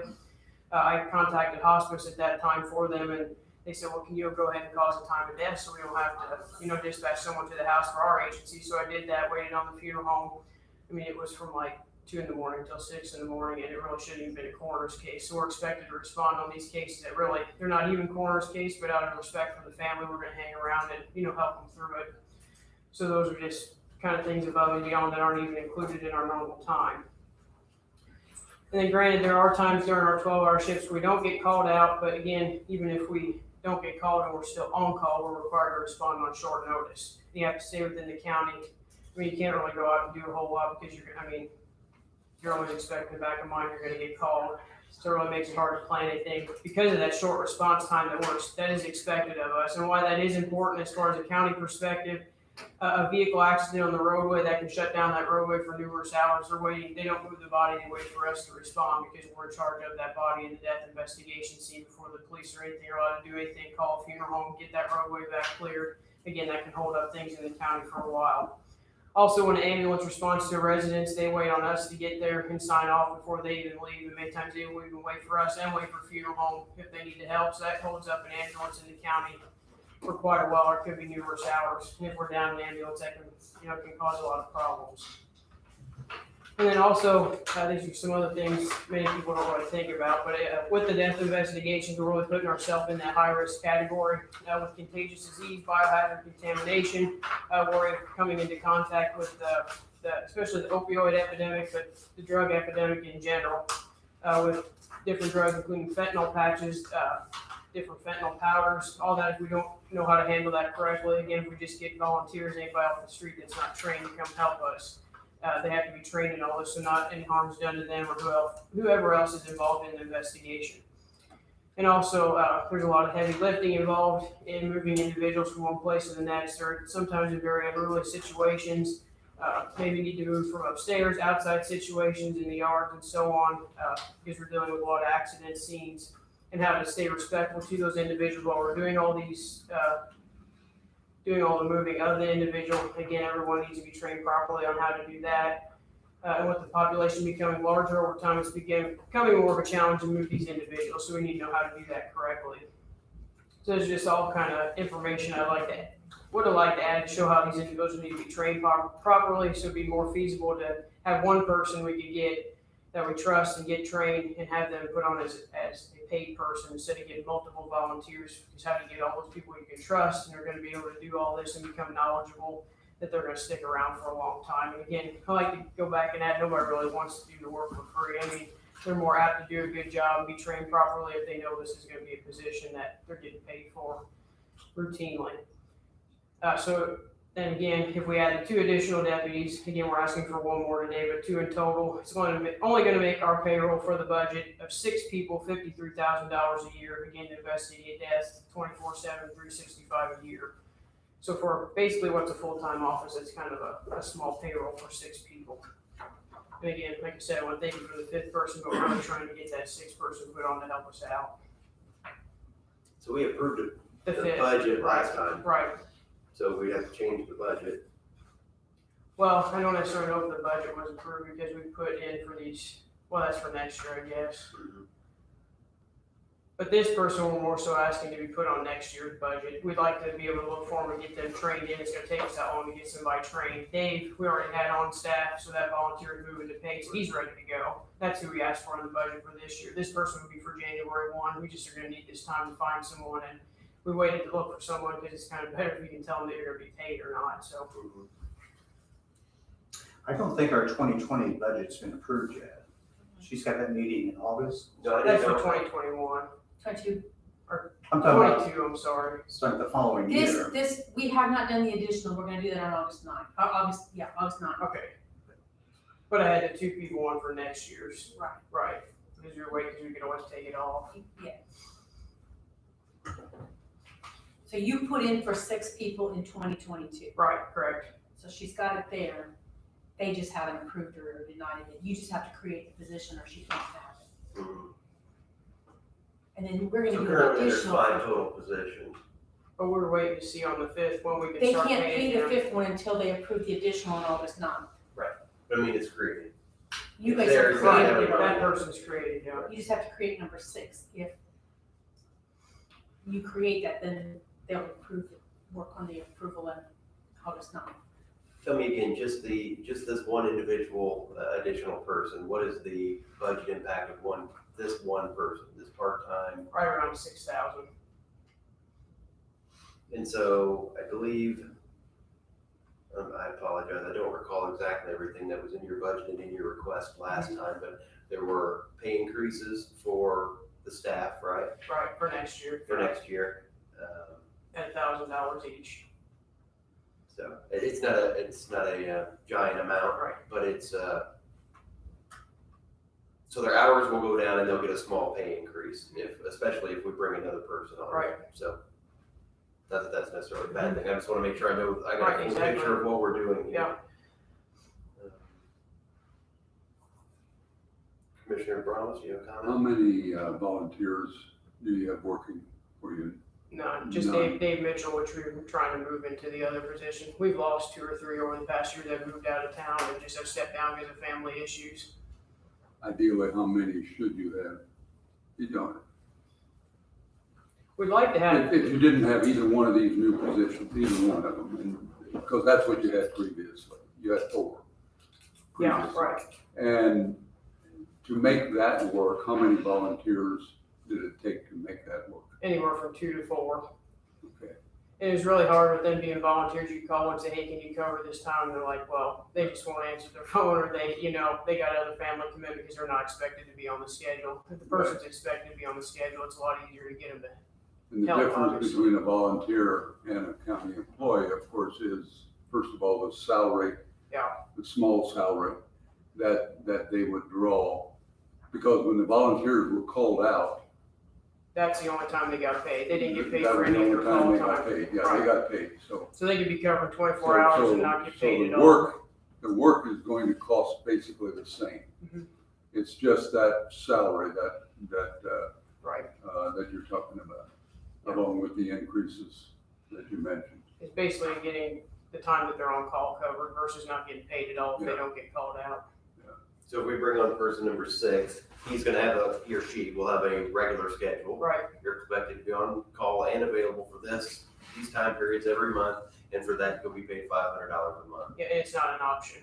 Like with the volunteers, it was an option. This is, It's real easy for me to say, not interested or doing something Yeah. else. Yeah. That's why when we put Right. out for the position, we're gonna say up front, this is what is expected. Either you can do it or not, so.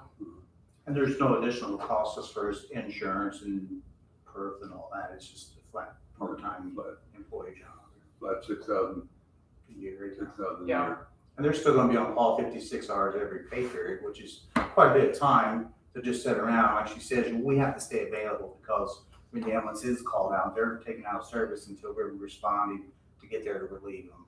You know, if they're at a residence and there's a heart attack a block away, they can't really leave the scene until we actually get there. If we have to And sign relieve them, off they're going on to it. call down from someplace else. So one of those volunteers moved into that 5th position.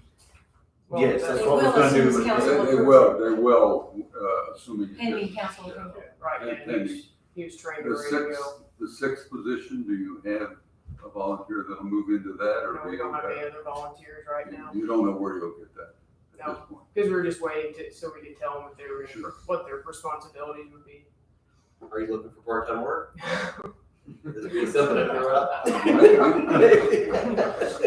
Yeah. No, I thought maybe this would be something you'd be interested in. no, I don't think so. Interested in, having the time to do it might be too difficult. That's the problem.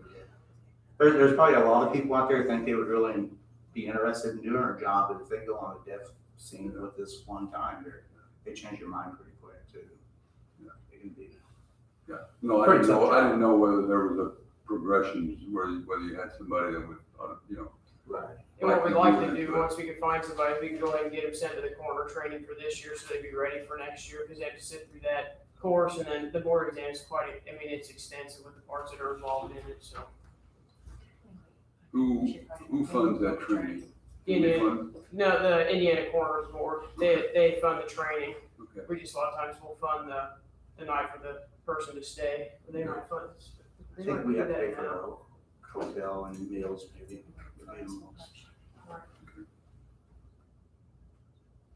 I never take lightly adding people to the budget. I don't like it, but it makes me feel uncomfortable, but it's probably the right thing to do. And I think generally how I approach it is, let's try it with one. If you done it with four, let's try it with one more and, see if we can, Which is kind of what we did. is what we did, right? And we've honestly struggled by with four-way longer than we should have. That especially showed up during COVID. I mean, we've been used to people not getting sick, but when you're out with somebody and they all have other jobs and can't get away, I mean, we're really in a pickle. I think we're better off probably, and just a little side conversation here, we're probably better off having these folks on as Employees, part-time employees. It's probably, especially if we're gonna send them to training, we probably should be paying them. there's numerous reasons why it's probably preferential to do it this way. We've probably gotten by with a good value over the years, having people that were doing it out of the goodness of their heart for the most part. That's what's bad too. Nobody wants to, help to do anything. It's hard, like everybody knows, it's hard to get anybody to work, but to find people you can trust actually wanna do it out of the goodness of their heart's almost impossible. It's just with everything, not just this. And like we talked about last time, we're all using our own vehicles and the mileage and stuff. I just don't know from a standpoint to have them on staff to be paid might be better than sending somebody out as a volunteer that's using all their own equipment. Commissioner Hostetter, what are your thoughts? I tend to support it. I'm like you, I don't like adding new positions, but it kind of seems like necessary evil at this point. That's all I have to say. Yeah, I don't know if I'd describe it as a necessary evil,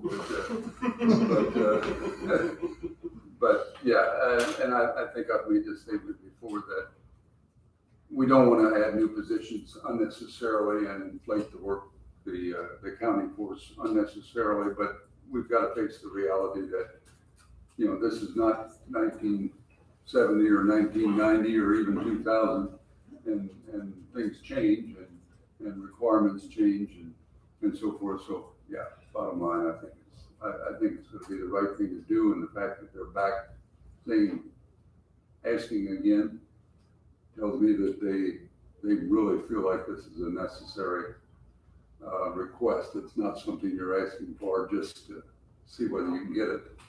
No. It's a necessary request. Okay, I'll make the motion to approve the second position at part-time under the same pay scale as the request we approved previously, pending council approval.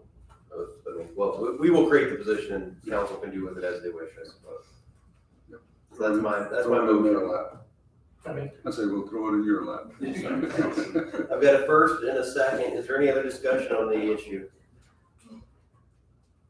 Hearing none. All in favor of the motion, say aye. Aye. Aye. Anyone opposed? Motion carries.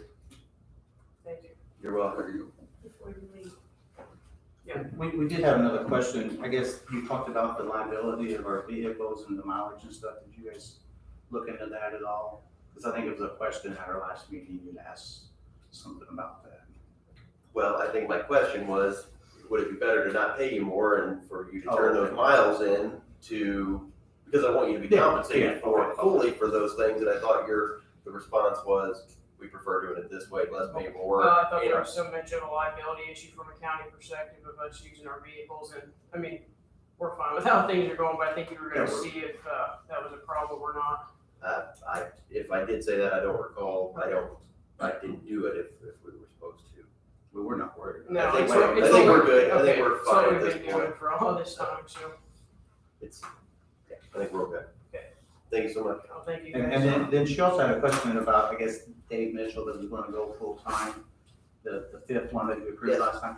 Is that going to be affected after That's what we the had to wait for meeting, that meeting. Well, or is that affected? we did the advertising for the additional money for the August 9th meeting. So if you guys could come at the next week at the council meeting to kind of explain it, and then they can approve it at that August Okay. 9th meeting, Okay. if you're okay with that. Yeah. So that'd be Yeah. What time is that again? 4:30 on Monday, next Monday. So the situation's kind of, he's a county employee, but he's not getting paid. Okay. So he's kind of in the same boat he is now until they say that Okay. the funding is available and then it actually goes through the process of giving it. So if you, next Monday evening, just come and talk to council, tell them what you tell these guys.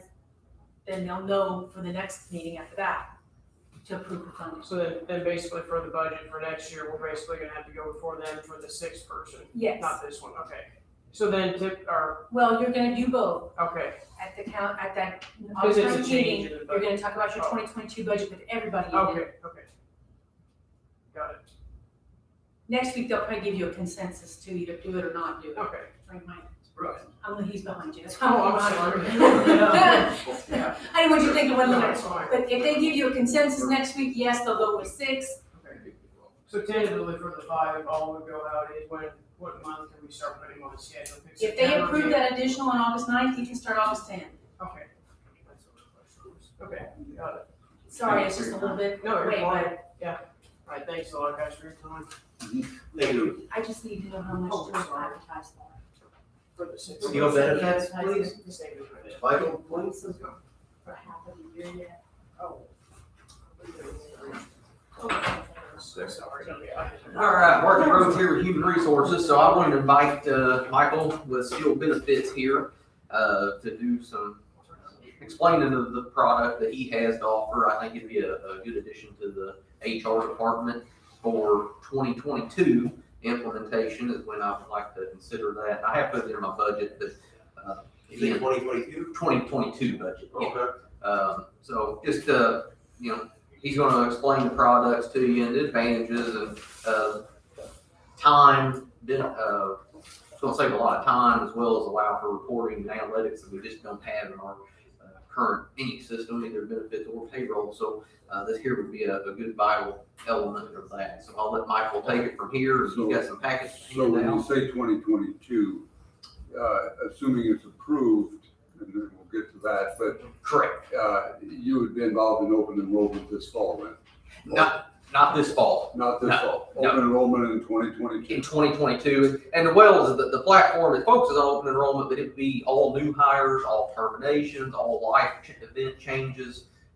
As he goes through here, it's literally a push of one button versus potentially 5 or 6 buttons when you hire and terminate folks. So, Okay. yeah, so, Okay. but it would actually be in for January 1st of 2022. And two, before we get started, just so I understand, is this for all benefits, health, everything, or are these for Yes. only the ancillary? It would be medical, dental, vision, all the AFLACs, long-term disability, term life insurance, basically all benefits minus retirement. And it's just, the retirement just cannot. And he's selling technology, he's not selling insurance. Correct, just technology. Technically only. And, It focuses on streamlining efficiencies for the department.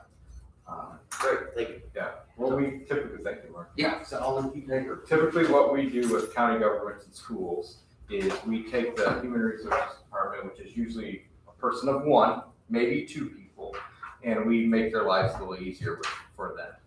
everything is entered into our platform. It's Solarix. It's a national vendor that we build out of Indianapolis, Indiana. And we take that and we make it more efficient for the HR team by giving them a single point of entry, one database to maintain. So all the employee data is in one system. So if there's a life event, like you talked about, a new hire, open enrollment, everyone's going into one system to make all their elections, and they can use it year round.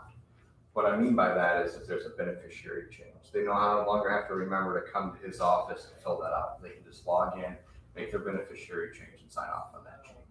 They can also update addresses, which makes claim time a little bit more efficient when people are getting bills sent to them from the carriers and things like that to pay for their out-of-pocket expenses. At the same time, if someone does terminate or there's a new hire, they make those elections or Markey keys in that termination date, there's file feeds that go from the system directly to the carrier. So if Markey is in the middle right now of a termination, someone walks into his office, he pauses that, but he doesn't forget that he forgot to key in vision, for instance, because that's usually the third one in the list of things that people are going through and terminating. It can slip through for a month or two until the invoice comes and he catches it that way. This way, it's a one-time enter termination date, and from there it goes to the different carriers. We also have the availability to give payroll change files, so there's not some inconsistencies of who knows who to change what benefit at what time for the deductions. We can also help with ACA reporting, which is those 1095C forms, 1094C forms that have to be filed with the IRS every January.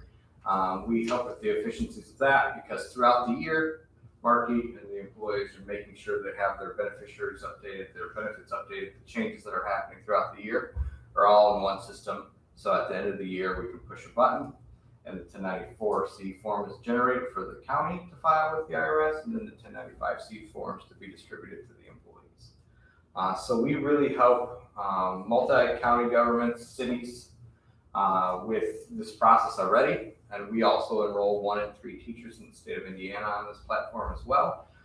So we kind of take pride in helping those in our backyard in the state of Indiana, help make their lives a little bit more efficient.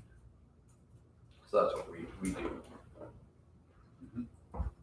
Sure, there's a lot of questions.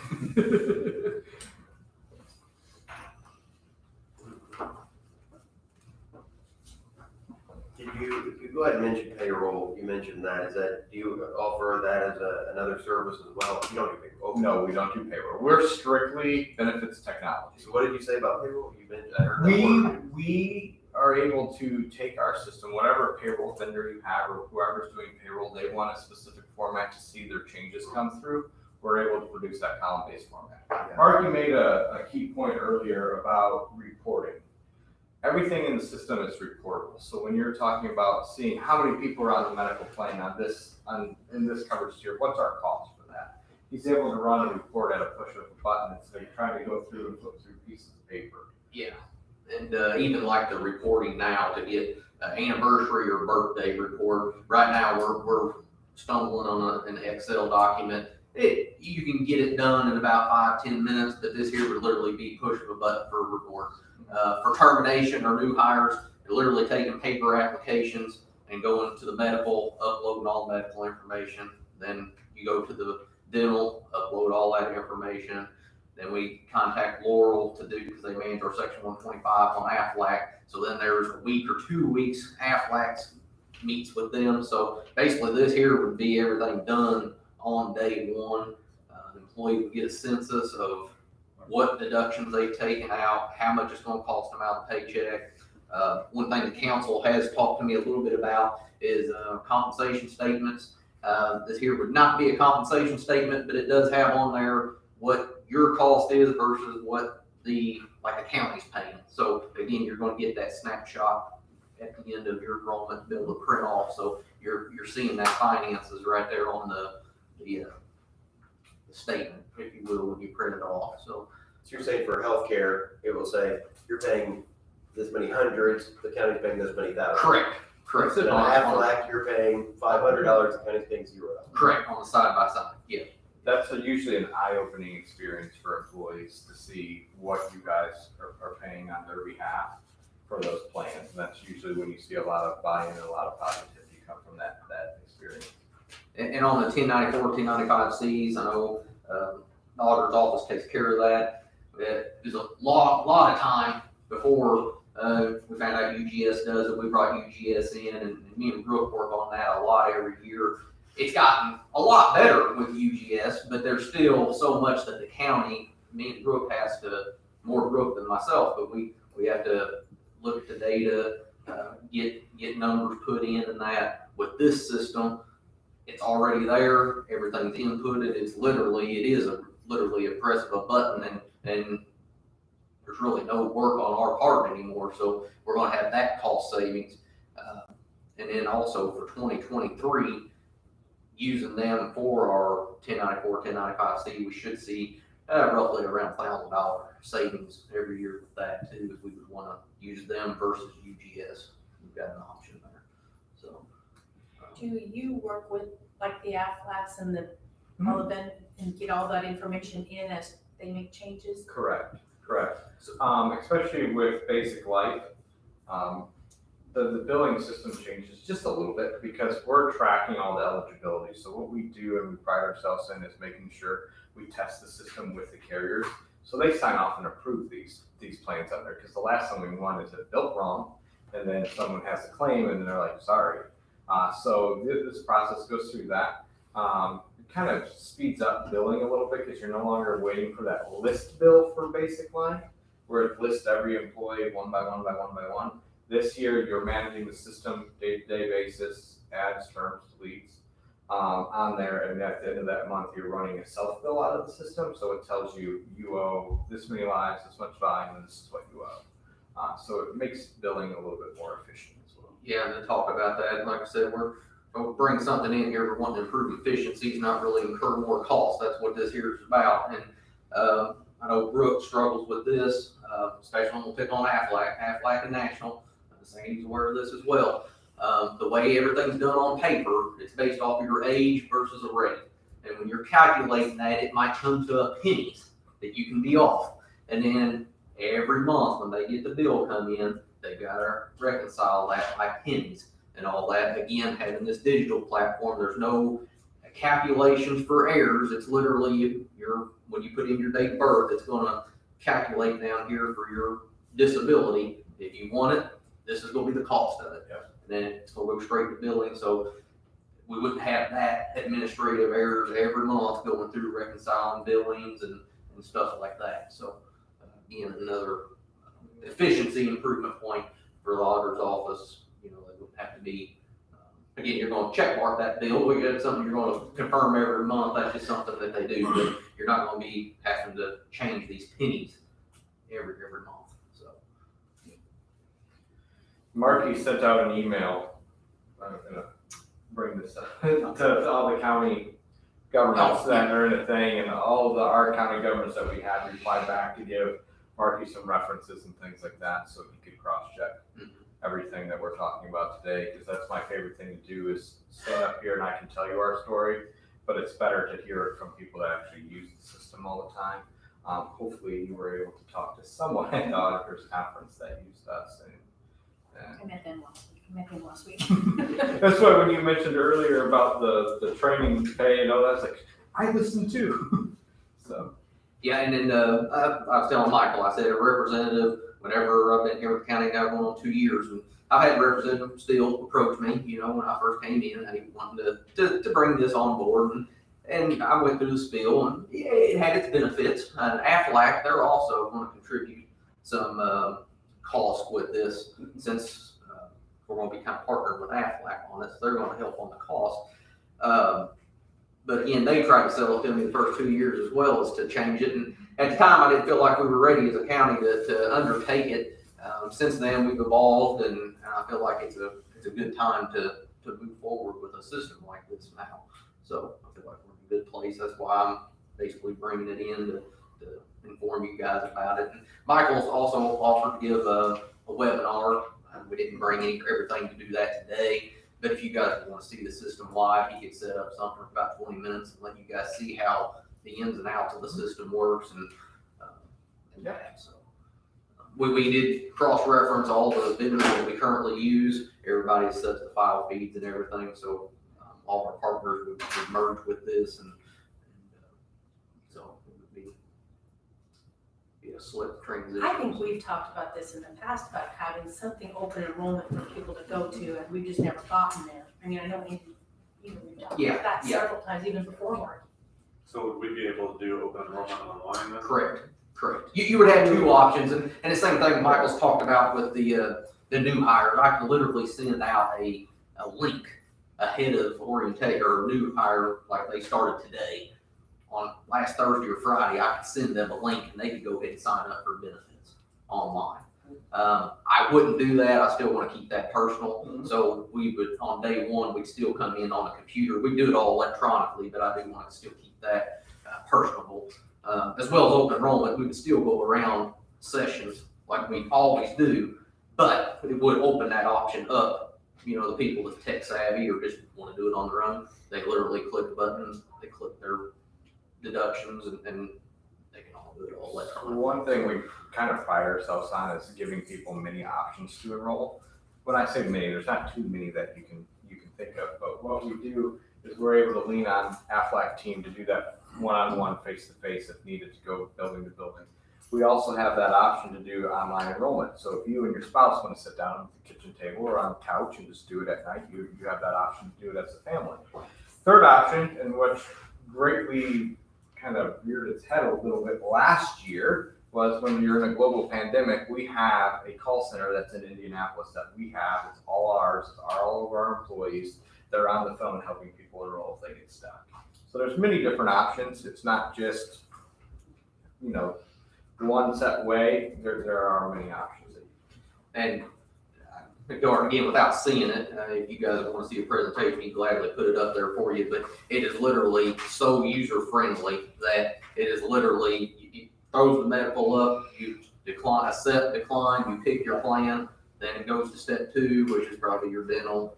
You answer that. Go to step 3. It's about as user friendly as it really is. So very simple, straightforward platform. And I assume we're not buying software, we're probably buying software and then a recurring yearly license. Yeah. What are we paying for this technology? It's $7,900 a year without ACA, $10,900 with ACA services. Again, in future years, as I was talking with Marky, is if there is a vendor change and there's more subsidy money available, we dollar for dollar reduce that cost if carriers kick in money to help lower that cost. So with the ACA, that means you send out the documentation at the end of the year saying that. We don't do the mailing piece of it, we produce the form. 9 times out of 10, when we're going through the enrollment process, a lot of people will select they want that electronically. So we put that in what we call the forms library on our system, and everyone then that elected that gets an email that says, click here for the link to your 1099 form. It takes it to them electronically. Most people don't even know what the form is because their tax advisor never asks for it. So I've never had to produce my own. Most people don't even worry about it. It's just something that you guys have to get done. You said it sends out a link to be able to provide all that in there.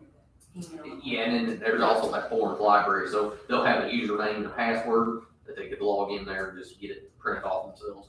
Yeah, the system's meant for an employee, if they ever have a question, they're able to go there about benefits and they're able to see their benefit summaries, plan documents, claim forms, information on how to find a doctor, information on how to find a dentist or a vision doctor. And so you work with us to keep all that current and up to date. Correct. And also your broker as well. They're the ones that usually send us all that stuff to make sure it's up to date. Just because sometimes there is some lag time between, the new plan you're starting and the carrier getting that new document finished. Yeah. But it's a nice area for people to go and access all the time to have questions answered that they have. And how long have you been doing this? Steel Benefits has been open since, this is our 21st year. 21st year. I've been with them for 6 years. I used to be in charge of the customer success department, which was overseeing all the implementations. And you said, you have 1 in 3 Teachers in the educators, state of Indiana. in the state of Indiana. How many county? County governments, we have 10 right now. Okay. We're growing all the time in that area. Clark County, Brown County, Morgan, Monroe, Boone, Hendricks, Madison, Porter, Warwick counties are all on the platform as we speak. City of Toledo, City of Evansville are our biggest city government, or city accounts. But Most of those counties were in the south, were mid, they? Mid to Mid. south, Brown, Monroe, Morgan, Yeah. Hendricks and Boone and Madison all go up that 65, which would be now the new 69 corridor.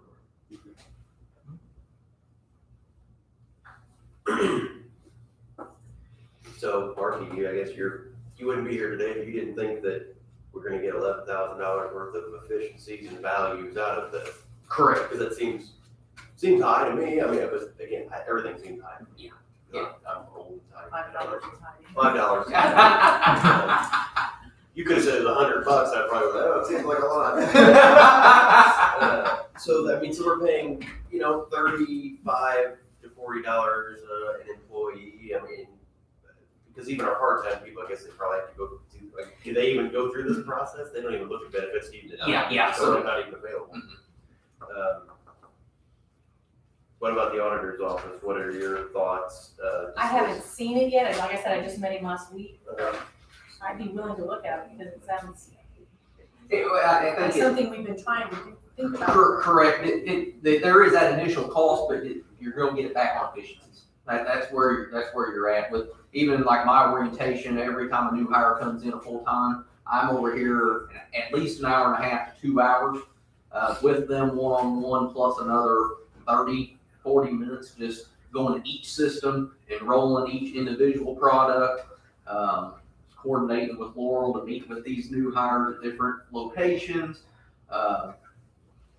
This here would be literally be putting it, well, actually, we walking through it in orientation, they would put it in, it'd be done when they leave, I just like the idea at open enrollment, I can go in the evening at my time Correct. and done. Correct. Can we not, with at least some of our providers, make our own beneficiary changes and things currently? Not online. No. Maybe I'm thinking about that work. Everything's paper, and I think the only thing you can do here is perf maybe, you have to go in, once you're in the system, you have to go in and make your own changes. yeah. Otherwise, it's paper, then it'll come to me, I'll have to go in and make the changes, then I'll have to go to payroll, then Brooke will have to make the changes, so.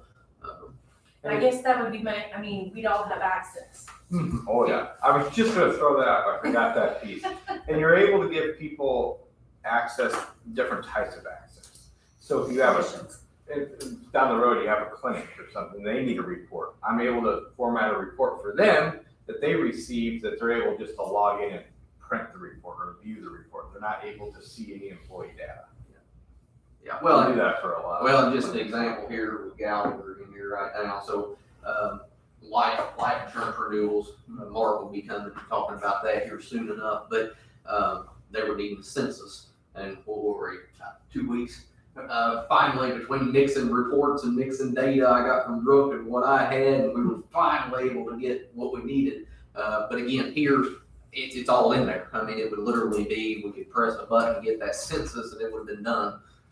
Again, that's your efficiencies, that, I just think we can done. So we've got 10,900 if we do the whole package, and it's that's annual. What about our initial cost? Well, and I would take that down to that 7,900 realistically, because we're paying UGS the 1095C anyway, and that's gonna go up $1,000 next year. So, they've already told me that, so. Okay, so $8,000 a year, and then what's it cost to set it up? That's the cost. That Aflac's cover also. Okay, so there's not I didn't know if it was $2,000 Yeah. to set it up, and then $8,000 a year after. No, I mean, in that cost, there is, but it's already in the numbers that I told you. It's a $1,900 annual setup fee. What that does is reconfigure all the rates, set up new file feeds if they're needed, adjust the file feeds to new class codes, if there's a new class code or a new thing. There's a lot of time that goes into, on our end, on renewal, making sure everyone's ready to rock and roll for. Just changing the rates of all And there's another thing we can do is literally like the EEO reports. I know you're familiar with those. We can run that out of here. We put everything by department, so if somebody wants to know something about, security center, how many employees or whatever we got all that data. We're literally named department. I mean, we can break it all the way down, have a really nice census out of it to work off of. So. I'm an Excel quote unquote nerd. So the data that I get out of there and then running all the formulas that showed last week at the auditors meeting, that's where you get all those reports from. Porter County Government's one of our groups, and she pulled that stuff straight from our site. I would really like. Yeah. Mary to see. Yeah. I was gonna say we'll schedule something here. Let's leave it at that we'll check with the auditor's office. You can try to show them the benefits, see that if it makes sense, and I think that's where I would stand on it. I tend to support what Marquis and the auditor's office is requesting. They've been looking at this for quite some time, and I know that, I don't know how long Marquis will be able to do this on his own, and what he's doing, and if we can take some of this off of his plate and get more efficiency, I think that's a good thing. I don't know that this is our only, whether steel is our only option, but it sounds like it's one of our better options. Located in Indiana, already serving many agencies in Indiana, so it's sounding good to me. I guess what I'm saying is somebody's going to have to convince me that it's not a good idea, because it sure sounds like a good idea. Well, you said Warwick County. I mean, we could go visit down there. I mean, that's really Sure. close for us to Evansville. be able to visit. City of Evansville is a good one too. And that's what mainly today, more or less, instead of wanting a motion or anything, it's mainly just an information session today anyway. Michael's got some packets here, folders he's gonna give you as well. I'll leave them over with Marky so you guys can have them out. All right. I'll take mine now, if you don't mind. I grabbed the wrong stack. Okay, that's fine. I was just Trying gonna to say, hide I my don't hair. wanna I grabbed the wrong stack. It's in my bag right now. Okay. All right, sounds good. We'll just, I'm sure we'll talk with you again. So let's have a memorial wellness update. Lindsay, Corral, and Susan Whiteside.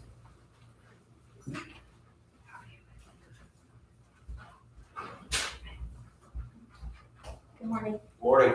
How you guys doing? Good, thank you. Good. Thanks for having us.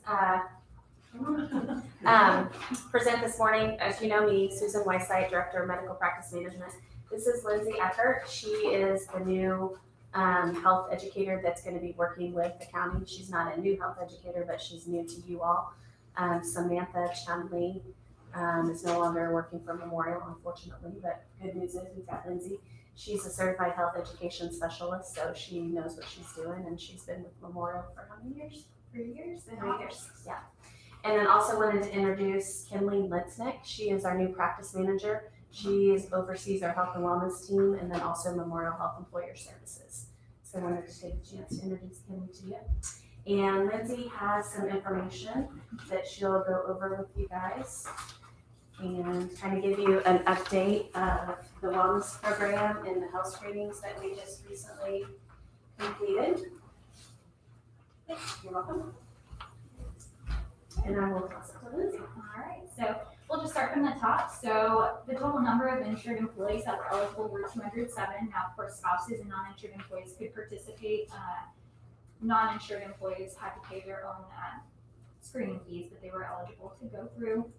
And then, so total screened was 217, and 19 of those were those spouses. So you can see a location breakdown. Most of the people that screened came to the annex here for their screening, but then also the next biggest ones were at the security center and then also at the highway department. So then highlights 95% of your insured employees participated, so that's really good participation. 35 PSA blood tests, so that's the prostate cancer. screening test, so that's good that we had so many people that wanted to get that test. And then also had lots of happy comments about the screening here at the annex. You know, in years past, it's been a bit of a challenge going from floor to floor, so we had really good feedback about the annex screening this year. We made some changes from last year, so we changed the health department to Memorial Southside's classroom, and that just really helped with flow. The health department just is set up more like a clinic. It's difficult to navigate for screening, so that really helped keep it on track and on schedule. We also had incentives and screening standards this year, so 91% met 3 or more standards without appeals, which is really awesome. So there are only about 9% of people that need to do at least one appeal or more to get their deductions. And then we also had 20 that could do alternate provider screenings. They submitted those between May 1st and July 1st. And then we had a few ideas for next year, open to feedback. We have the option to add an additional screening date for the annex. It was really long this year, so it might just improve flow and open up some more time slots for people that want to participate. And then also the highway screening. Again, you know, it's not built for a screening, so it could be helpful to either change the location in the garage or move it to the Memorial Southside office, like the health department. And then also just stressing the importance of participants coming to their assigned time. When people come early or late, it just kind of disrupts the flow and can mean the screening doesn't stay on track. And then again, open to feedback and suggestions. And then as far as on-site programming, so from January to May, 180 hours have been spent on-site at various locations doing the wellness checks. And then also between January and May, 358 total wellness goal checks were completed. So that's blood pressure, weight, and then goal setting. So you can set up to 4 goals about stress, diet, weight, whatever you need to do. And then January, 82 participated in those wellness goal checks. A little bit of a lag in participation in May, we had 55 that came. So as far as improvement data for wellness goal check participants, that'll come at the annual summary here shortly. Any questions or feedback about the screenings that you have? Where was the highway screening this year? So that was at the garage, over on the outside of town. They have it, you check in the break room, and then you go into those offices that they have there. Okay. We took because Steve's you office you and said Brent's office. Move the screening to We the moved garage. Steve and Brent out of their office for the mornings. I think they mean out into The garage. for a flow. Yeah. I've talked to a little bit, we've been talking about the logistics a little bit about trying to improve that for next year. Really, an option, something we're gonna wanna look into, and obviously wanna make sure confidentiality and all that stuff can be maintained and all that, but we're definitely open to doing that next year, looking at our options. And like I said, health department, that one couldn't have went better, that was a great transition, but especially with COVID, we didn't have much of a choice. In the matter, we had to move it all sites since they were giving so many COVID vaccines, but it worked out really good. Sean gave good feedback about that. I think the big thing here, takeaway, again, Lindsay and them, they'll be giving us a full census report, but 91% met 3 of the 5 criteria. That's huge. That's very, very big. Currently, I'm working with Lindsay. We got about 5 employees. I've sent out final notices last week that have not reviewed their screen results, which is a requirement to meet the 2022 discount. So they're on final notice. They got a schedule with Lindsay this week, or they're not going to qualify. So we'll see how that goes. So the overall has been a good transition. So. I'm really, I mean, that's a high number to meet all the screenings. That's Correct. really. And keep in mind, we did, when Susan, we made this kind of a 3-year plan. It is a watered down industry standard. You know, we're not doing industry standards here in year 1 because that was what we wanted to do. Each year, the game plan is to tighten those down a little bit, not going too abrasive all at one time. So we had a relaxed standard for several of the targets. I know for sure body mass index and blood pressure. and Cholesterol. cholesterol. Mhm. But still. That's still, that's I still. agree. I'm still very That's still- good. Agreed. Yeah. I wouldn't have expected that high. Yeah. 91%, that's pretty high. The day of screening, they may have said, hey, you hit the standard, but then you got it in the mail and it's in black and it shows that you really failed the actual standard. Yeah. I mean, meeting the Right. black standard for first Right. responders, people know that we Yes. are, Yeah, the goal is improved health over time. right. And when we deploy those results, we always go by the national standards and guidelines, whether it's CDC or AHA. So we usually have a line on there that says how many targets you met for your incentives. But we still want you to know that we want your blood pressure to be less than 120/80, and we want your weight to be, at that certain range, so. Any other questions? Appreciate Yeah, I it. guess- You're doing. Yep. I thank guess you. we'll have to see if the, I know I think I missed my last two wellness goal checks. But I did find that was valuable. It was nice to start building a relationship with Sam. Mhm. So that is, nothing against you, but I mean, it's disappointing to have to switch because you build a level of trust and you get to know the person over a little bit of time. Mhm. But hopefully we can get those numbers back up. Because I think that's the most valuable one. Like me, I just felt I had to be accountable to somebody. Right. I told her I was gonna drink this much water and I didn't do it, and so now I get to feel guilty 30 days until I see her again, unless I'm doing it. So Yeah. I thought it was a neat thing. Yeah. So I wanna get back into that. So, other than that, I appreciate the update. Thank you. Sounds good. Thank you. Thank you. Nice seeing you. You too. Go back.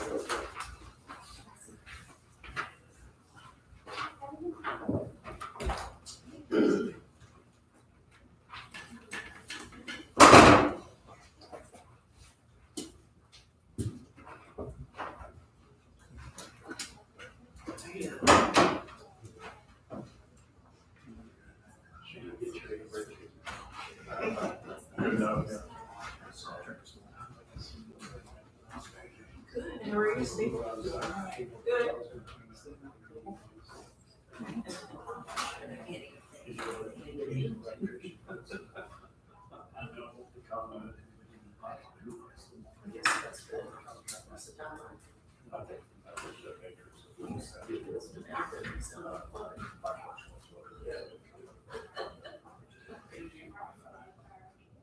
Did you? Seem to be on there. No, there's 4 I just always check to make sure there's no comments Okay. or questions. Okay. There's 4 of them there. Right down the monitor side.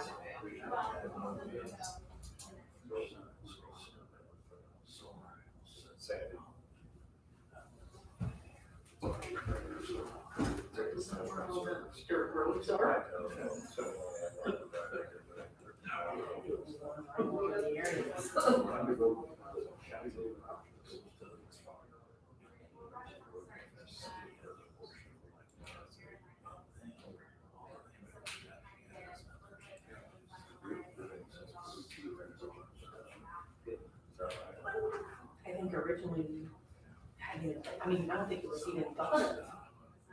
I think they just probably keep the phone system they have.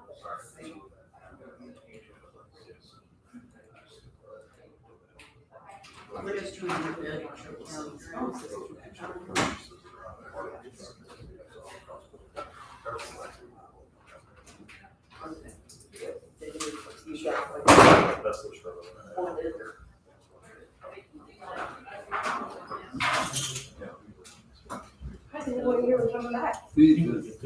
I'm sorry. The project we did a little while ago, is that between 630, between Old Road 64 all the way out to 500? We do this now. That's the project.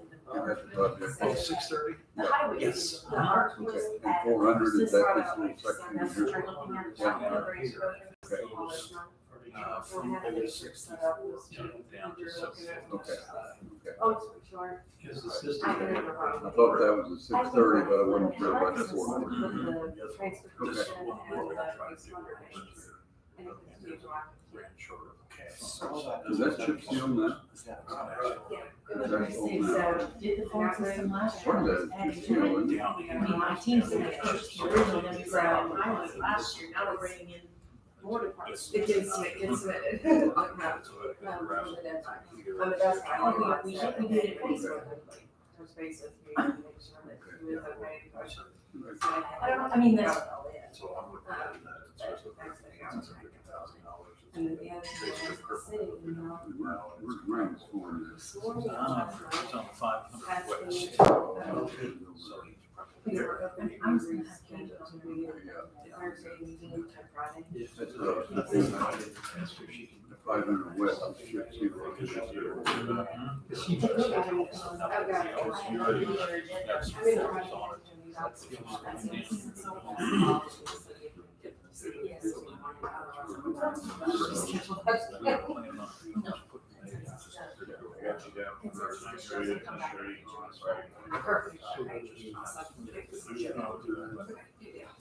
And I'll say, you don't have to do manually in and out. You just say yes or no, like, consensus, say yes, 5 and 6. You want to have it for 5 and 6. Fun. Yes. I couldn't get to the paper until I knew how much she needed, I'm working on percentage prices. The ready grant. Yeah. No, that answers my question. Up there about 400. 30. Okay. So we can do that. You know, too. I don't know if you want to sit down together and do These it, things or are maybe not- we can get that done, but- I know Terry's I've doing- heard everything you- I know Terry's already doing some of the grants, so let me get with her. That makes things. Yeah, she had sent me a message about the IFA transportation framework. So,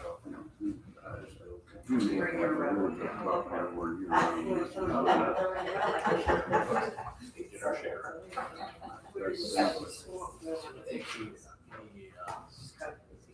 Oh, yeah, I'll get with her.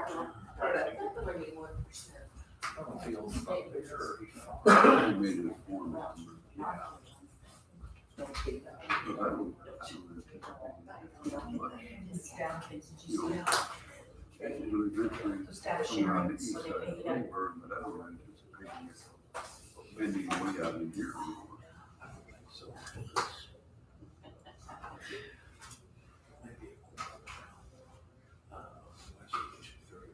Is this what we paid for? Yeah. You want to fully receive? You did, right? Okay, watching a heck of a lot of bases. Just want to, so we know that you're guys, or we got it on. So now it's, you made all stars. So we hosted the district for that. And somehow I got to say no, so that was me. Now, they want some of this in All here. 10, 11, 12-year-olds, they're all on the states this week. So that's my time. There he is. Where do the funds go? No, It's $250, it's going to the perpetuation, like. Well, last time, yeah, right. No. Watch the scrimmage. It could If he goes there, down to sheriff, I had to go to the chair.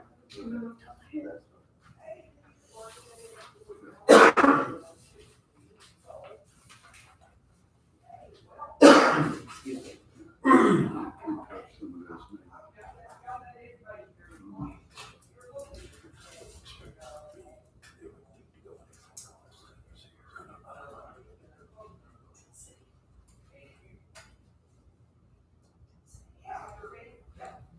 Yeah.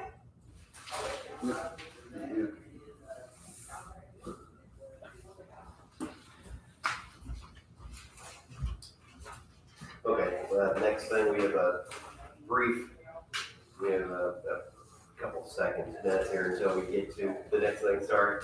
We have a Du Bois County Electronic Map Data Application Agreement. In short, a company named Orion Renewable Energy Group is requesting county GIS data. If you remember how this works, WTH gets our consent. We give it or don't give it. If we do give it, WTH provides the file to the requesting entity, and the county gets a check for $250 for the purpose, or for granting it. I'll pass those down if we want to consider that. Something we've done in the past it's, they can't use it, they can't resell it, or they can't use it for any commercial purposes outside of their own use. Nothing unusual about this as far as what we've done in the past. I don't believe so. As far as I'm concerned, I would be in favor of moving forward with granting the application, approval of the application. Yeah, if it's similar to what we've done in the past, I don't have a problem with it. Since you have it in front of you, would you please make that motion so we get the name right?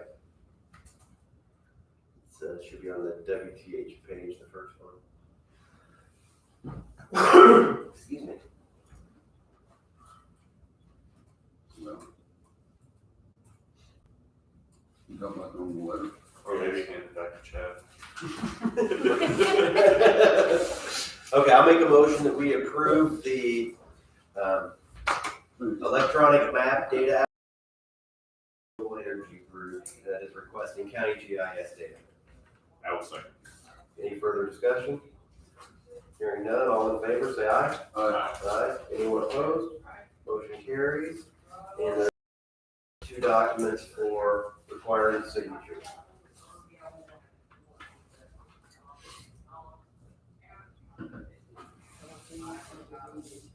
Pardon? I have a few more. Oh. fillers. Okay, yeah, go right ahead. There's something from county auditor. The night lock, you wanted to know a Yes. list of them? Okay, let's do this here. So the next item is, that is on my list here, so let's check it off. We had recently had the security training in the courthouse several Fridays ago, and there were some offices requesting additional locks on the doors for security purposes. These are locks, if I remember correctly, they attach to the, I guess, the lower portion of the door, and when the door closes, you can, I guess you have to. There's a plate that goes on the bottom of the door and a plate that goes on the floor, and you can put a metal bar that keeps it secure. But the bar comes out. And I think what he did in the office over there was Velcroed it to the door frame so that it's there when you need it. Okay.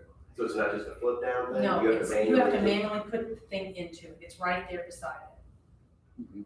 I guess It goes initially in I a was thing on the wall that says in case of emergency. Am I right? I looked it up earlier. It goes in, there's almost like a break in case of emergency. No. There's a little package on it No. that hangs on the wall. I can try to pull one for you. Okay, because I pulled it up earlier because I couldn't open the picture that was in the email. And if I'm looking at the wrong thing, maybe, because I was on their actual website. And it's got like a little L-shaped piece of metal, Yes. and that little L-shaped piece of metal, it showed of course it's doing slow loading.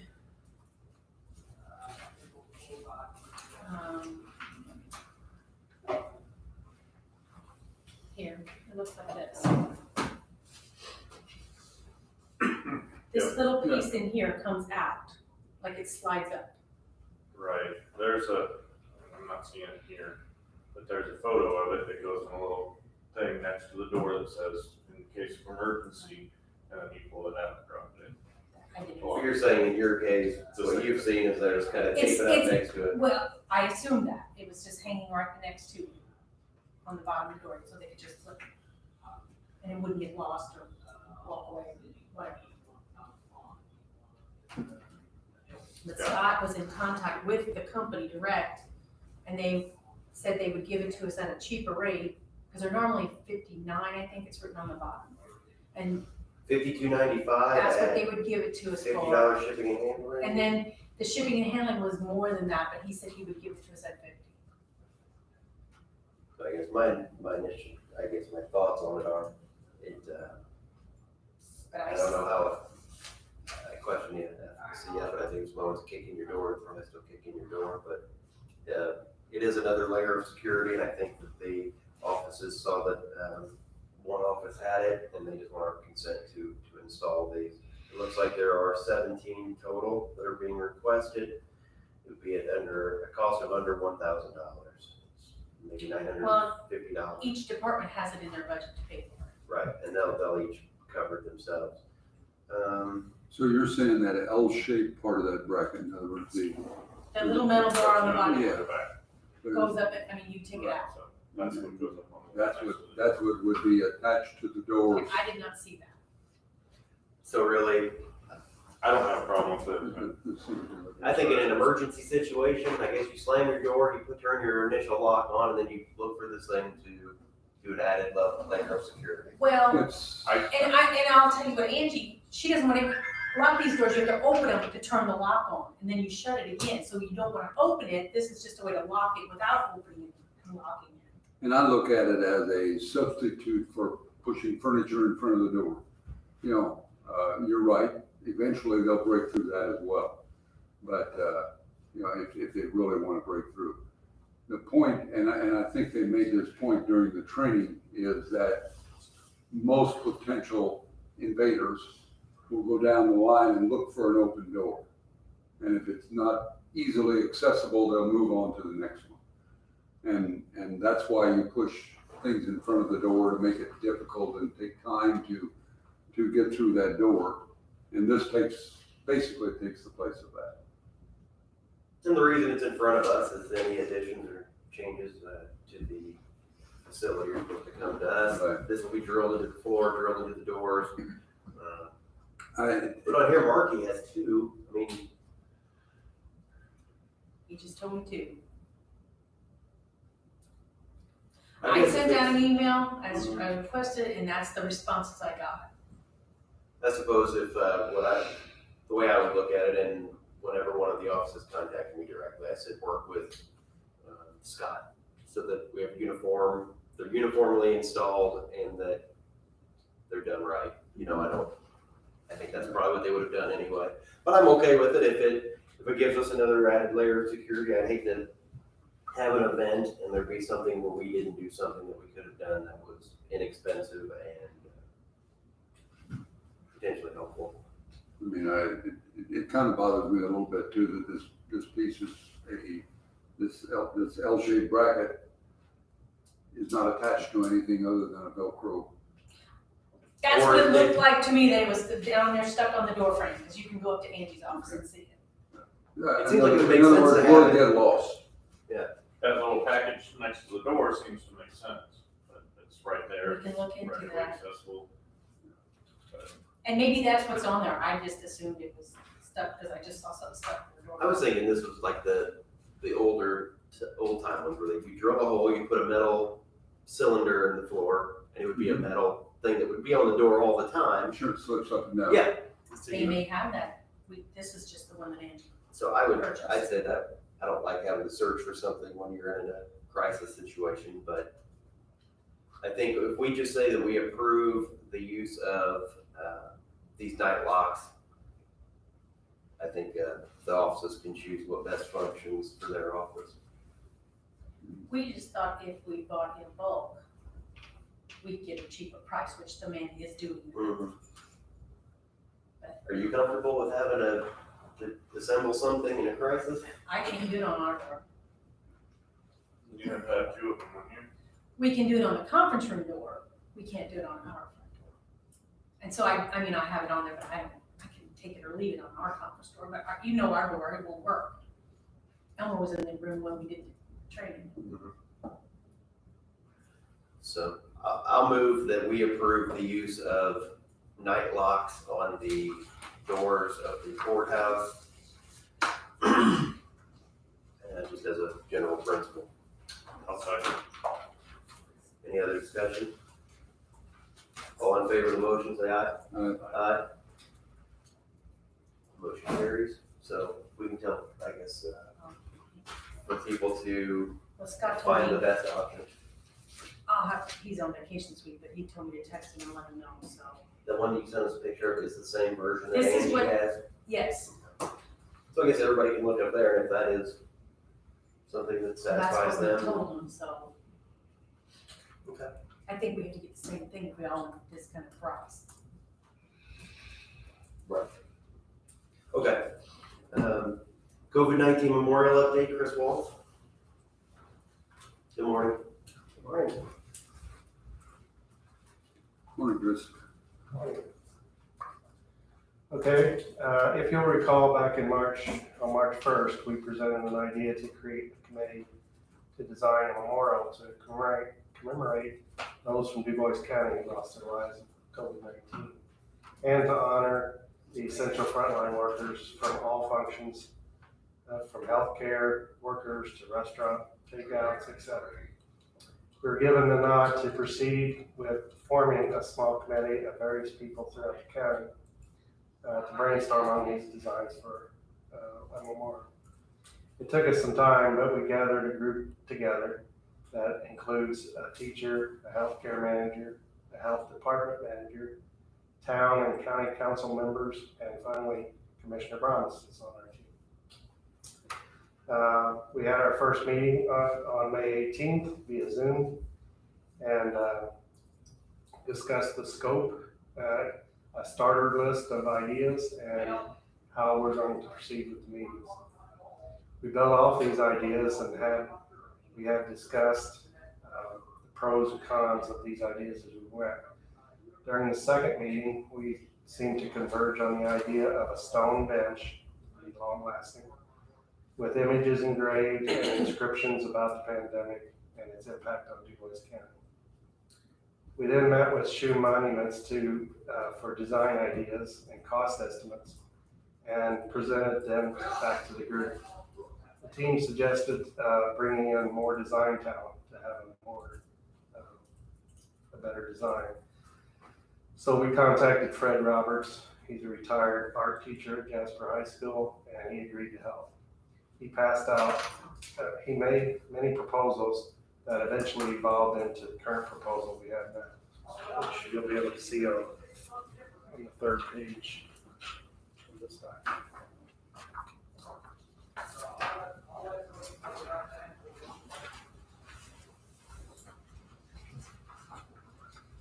Sorry, I don't have a visual for everybody.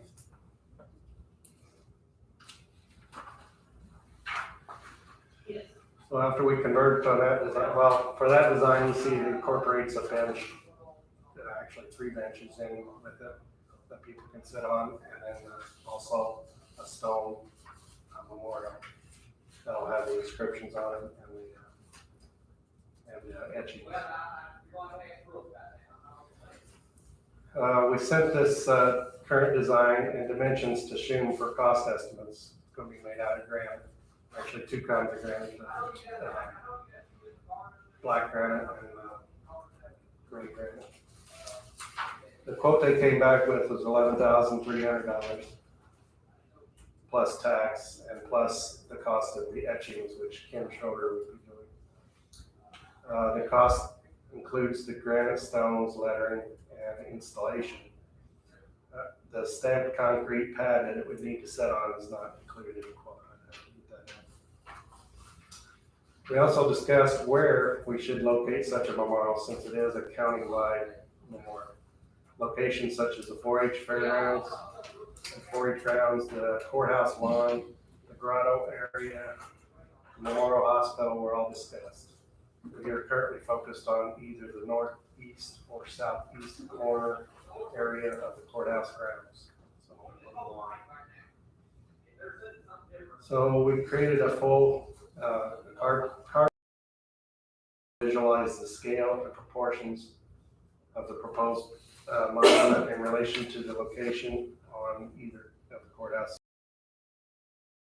The team felt that the 10-foot diameter, 4-foot high dimensions were acceptable for this scale. We also suggested that it was also suggested that we include Kim Schroeder with Fred Roberts to help come up with some ideas for the imagery to etch onto the stones. They've started working on that. She will also be able to help us with determining the cost of etching those images. We also tapped on Scott Solomon to come up with some words to inscribe that would commemorate the loss and honor those frontline workers who are in the pandemic. That's also currently under Just had a few ideas. Next steps are to finalize the messages and the inscriptions. In the inscriptions and determine the design for the etching of the images. We can then gain final approval from the county to proceed with fundraising. I've already been in touch with the Wise County Community Foundation, and they are aware of the project, and gave me a lot of tips and pointers on how to proceed. We'll work with them and other foundations and clubs to get several sources of funding for participation. The project looks as though it will be well under $15,000, so we do not expect it to be difficult to garner that much support throughout the county for this project. So that's all I have. Is there any questions? I like the design, I think it's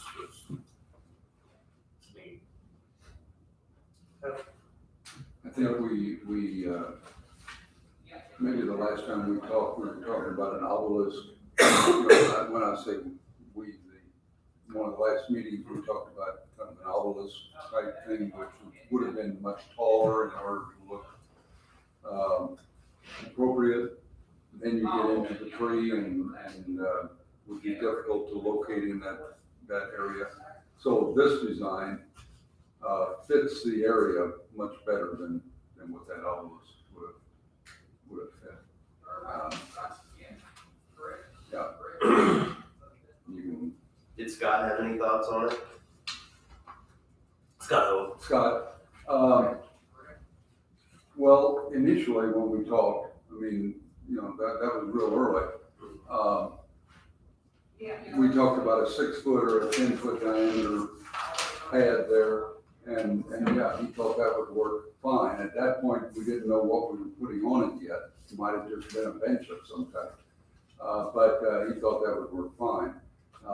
He would have liked to have been here this morning, but he's on vacation, I believe, or something. He's gone anyway. So I did share this with him last week, and he did not get back with me as to any feedback on it. So that's certainly something we're going to have to work with him and yeah, get some feedback from Scott. That's probably one of the reasons why we don't have a quote for the pad yet, is need to understand what the requirements are. I think I heard we want stamped concrete so that it's easy to maintain, easy to clear off. That was my conversation with Scott initially, that would be the easiest to maintain would be a concrete pad rather than pavers, and that sort of thing. And if we go with a concrete pad, stamped makes the most sense, or at least that's the conversation we were having, so that we can make it appear decorative in a way that it's still concrete, but it appears to be decorative.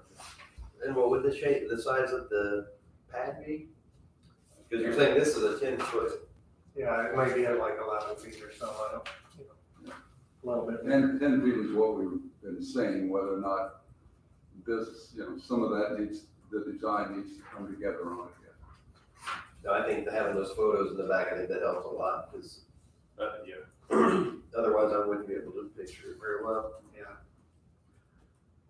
it really helps And display the scale.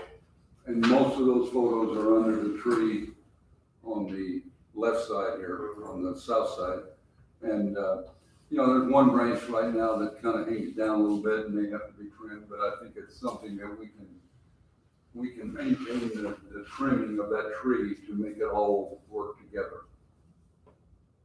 As time goes along, again, there may be branches that have to be trimmed, but not the whole tree.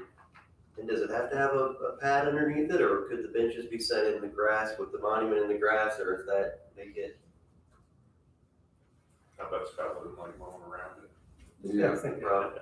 Yeah, and there was discussion, I don't know where we're at on that, Chris, about a medallion in the center of the pad. We haven't found a medallion to put there yet, Yeah. so. Some type of, I think Fred talked about a globe or something like that to kind of give it the worldwide. Will this impede the Strauss investments at all? Not that we're aware of in that area. On the other side, it could a little bit maybe, but we're not even sure of that because like the grandstand that they put up, for the main stage is on the street, isn't it? It's not in the lawn. Over there, it shouldn't affect anything. Yeah, I don't think it I would, don't think they have anything. over there, but even on the north side. Well, it's not in the street, it's up in the grass. Is the grandstand? There was sound I mixing mean, the through, bleachers, I should say. the bleachers. It's the sound. I can't The remember. sound Sound. guy, the sound I guy. can't remember if there's anything in this spot, I don't think there is. but we'll find out in what, a couple weeks. Yeah, that's right. Checking it out. I'll So, start putting things up soon. And what do you think about having it here as opposed to those other locations he mentioned, somewhere else? I mean, it makes sense to have it at Courthouse Square. I can't think of another, I guess my only concern would be, and global pandemics don't come around all that often, that somebody else would approach us and say, well, we'd like to put a memorial for something else, and we only have so much space on our courthouse square, and that's it. I feel like this design though too, if 50 or 100 years from now, people say, I don't think, we're gonna move it elsewhere, they could, The nice thing about this. Do I think they will? No, but. People are gonna be sitting down in 50 years. Right. So, I mean, it's functional as well as a memorial.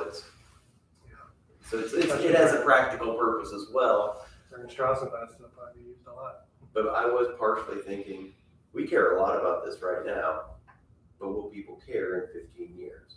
Is this something that we want to make a permanent modification to the downtown square? I know they're going to always care about the veterans that the lost service members and some of those things. But how many of us knew of the 1918 pandemic before this pandemic? I had never heard of it. I didn't know.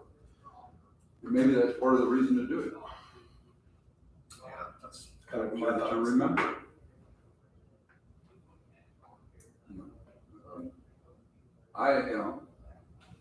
Living through it and watching my kids and grandkids live through it,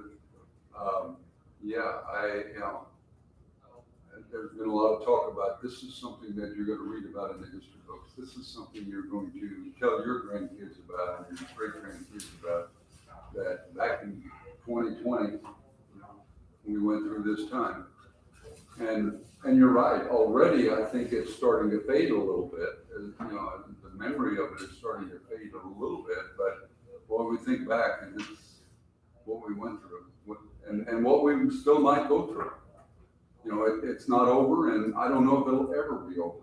And, we had some discussion about putting names, and we kind of dropped that idea pretty quick because of the confidentiality of it. And also, when does it end? When does the last person die of the pandemic, of the virus? They never have. So we kind of dropped that idea pretty quick.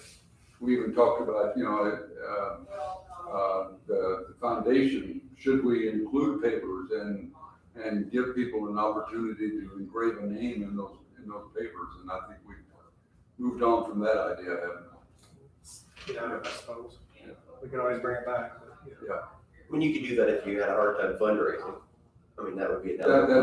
That's kind of where the discussion originated, but Honestly, when I look at this, and I'm not a designer by any means, but I look at the mock-up and I'm like, it's kind of cool, not as a bench too. If it were just flush with the ground. kind of cool wood.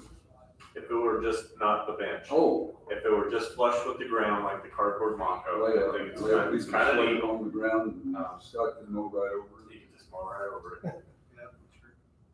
But, no, I think either way, it's great. I'm with you, I'm kind of on the fence with the location over here. I'm not necessarily opposed to it, I agree with him, I don't know how many people 15, 20, 50 years from now, but like I said, I feel like if something else supersedes this or becomes a higher priority, it could move to the county park or somewhere, if that situation would arise. Or if in 20 years from now, if it becomes not important to people and it's an expense to maintain, or it's causes trouble in some way, then they can choose to do something different with it. Doesn't have to be their 4 years from now, but I like your comment, though, maybe it isn't something we need to forget. You know, it's good to have reminders of things. That was one of our requirements, is to be low to no maintenance. Mhm. So that's why the granite, and then functional, so that's why the benches. And it still look like a memorial and not a tombstone. So that's kind of what, and Fred's idea about the circle is that people, when they sit there, they can all discuss this, you know, rather than just being straight benches and you're not looking at other people. And as far as the setback and all of that, I guess that has to be determined yet too. Because to me, it looks like it's pretty close to the road in the top left photograph, or documents is in the back now. Guess we'll have to. Yeah, I think we just kind of set it in there and thought size-wise it fit. Didn't talk a whole lot about how far away from the curb it was or how far away from the tree. Yeah. The tree roots may be an issue at some point, but, Looking at Yeah, here. the other bench was under. And I should have brought them back up and put it back out there. So no, I mean, as far as what I guess the point of today is, I think you would have my support of moving forward. I think that on the southeast side is probably my preference. you know, even talking about the Strassenfest and whether it would interfere, even not considering that, I know we talked about as the traffic moves around the square, it makes more sense. It's seen better on the south side than what it would on the north side. You're almost past it before you would have to kind of look back at it on the north side. So yeah, the south side seemed to be the best. The tree on the south side is larger, but the tree on the north side will get larger someday too.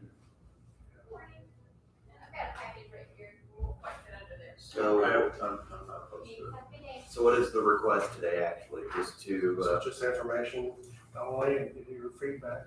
Yeah, I think Make sure we're heading in the right direction or not. I do want to thank you for the effort you're putting into this. It's I appreciated. will compliment, Chris and Beth both on this. They put a lot of time into it and they do a great job of running a meeting too, I'll tell you that. It's my corporate side. yeah, you seem well prepared today, too. There's a list of the team members on here, so you can review that. It's a good team effort. I mean, not everybody's able to make every meeting, but some people called in from the ball fields. That's right. I've done that quite often. Tom from Holland comes up all the way up here with, I guess our last meeting was our first in-person meeting. And, yeah, he's all the way up here. Our next meeting is the 29th. Okay, any other questions? No, thank you. Thank you. All right, thank you. Sandy, you got my request for the room. It's booked. Okay. Okay, SWIF grant.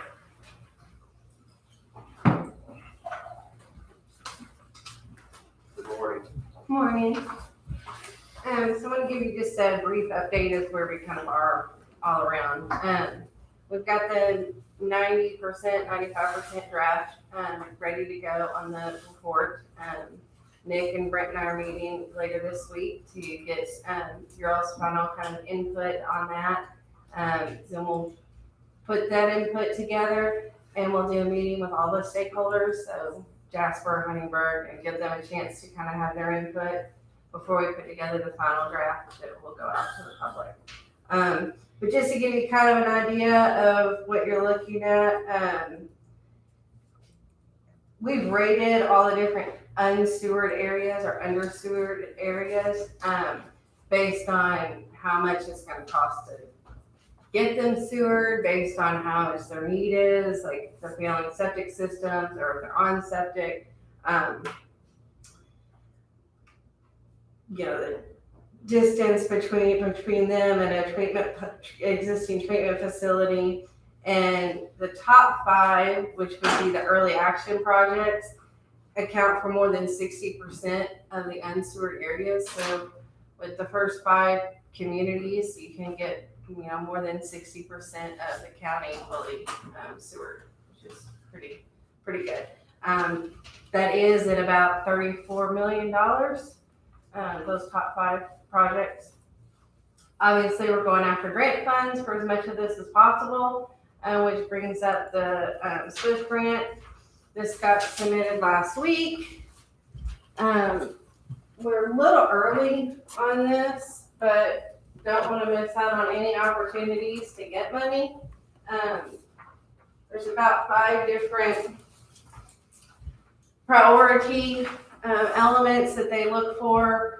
Regionalization is the biggest one, and so the Hayesville project absolutely qualifies there. And so I think you'd be a really good candidate for it. The only thing that we're not ready for as far as their prioritization is we don't have any plans. It's not fully designed. The grant does include engineering fees, so there's a lot of people who are gonna be going in for this that don't have fully designed projects, so we decided to go ahead and submit this round. There'll be another round at this time next year, and so if we don't get it on this one, we'll submit again next year, but figured we'd try now, and if we get this one, then we'll submit next year for the next area, on the five list. So any questions? What is the timeline on when do they make a funding award? They're saying they're supposed to award by August 6th, but they received 10 times the amount of requested of funds they have to, release. So, I don't know. I'm anticipating it's probably gonna take them a little bit longer to go through than what they originally said, but I was a little shocked initially when they said August 6th, because I don't know anything we've ever turned into any government agency and they had an answer back in 2 weeks or 3 weeks. So I thought that was a little bit of a wishful thinking to begin with, but that is what it says on the website, is that they will have notifications by August 6th or awards by August 6th. So, and as of right now, they haven't updated that,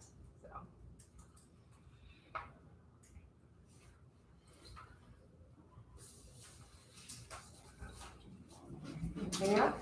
And like I said, we'll talk about the Ready grant on Friday as well. So Kara will meet us and talk about that option too. I was gonna ask you something back. It's slipped my mind. This project, I guess, it's the big scope budget for it is at 11.8 million. It is the most expensive of all the areas to get connected, mainly because of distance. That cost estimate is assuming that we're going all the way to the treatment plant. Once we get into design, that may or may not be the case. We're looking at doing a lift station on the north side of Jasper's system, and if they do that, we won't have to go all the way to the treatment plant. So there's other options that could bring the cost down a little bit, but as of right now, that's like the worst case scenario cost. So that's what we're going with, and we've applied for $5 million in funding, which was the max you can apply for.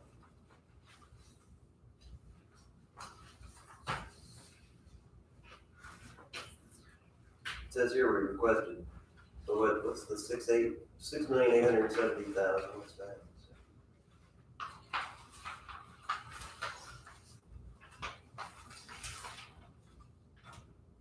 That is. Oh, I see that. That's what you would say you would request, if you're looking for a match, you would look for that from the county. Right. Mm-hmm. So we put in actually what you received is your art funds, but showing that you will only be using 687. Yeah.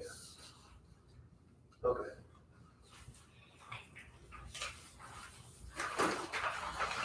Alrighty.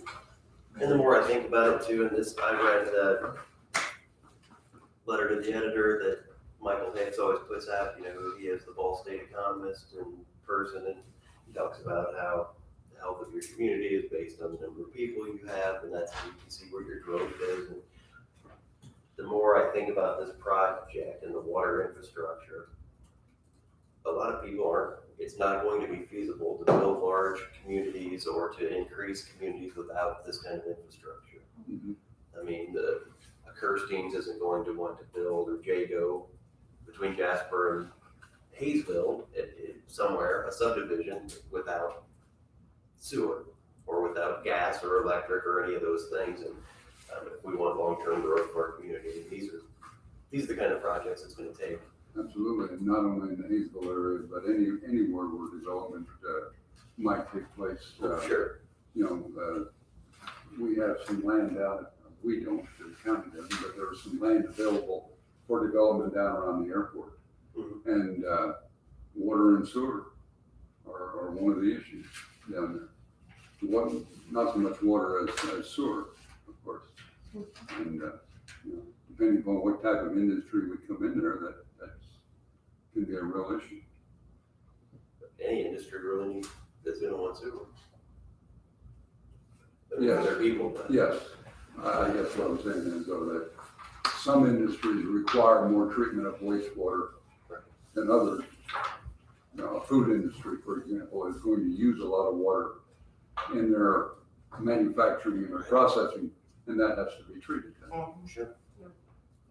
And the survey results were really positive. I mean, the only negatives that we got towards doing a regional sewer district, if they said they were opposed to it or, you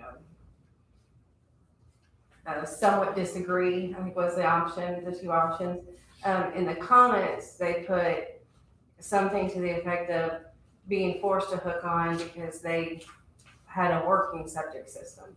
So the only responses we got that were negative to the concept were people who were nervous that they were going to be forced to hook on when they had functioning septic systems. We said that's not going to happen. So everybody else was very positive about it. I had a couple of phone calls and one of them concerned that, you know, hey, I have a new system and would I be required to hook on?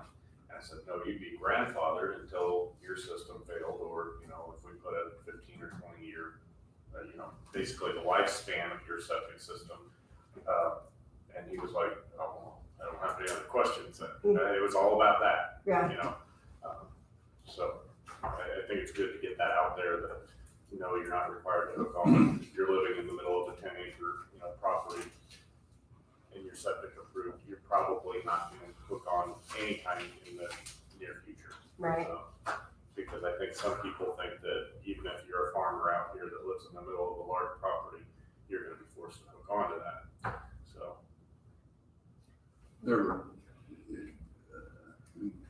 I'm going to say, I guess it would be likely there would be incentives to hook on initially when lines are being laying through or whatever. In other words, not one price now, one price later type thing. Isn't that generally the way it works?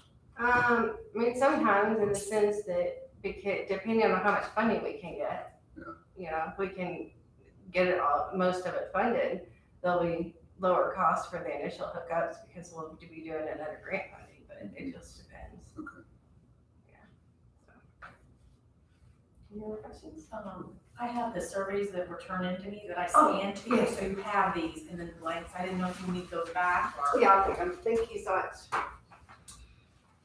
And we didn't get a whole lot of paper ones. So I'll put it in my file. Is there anything else for? Thank you, Mary. So you guys don't have to do anything, just sorry then. Sorry, Dan. Well, I guess possibly just for, Those two didn't sign this one.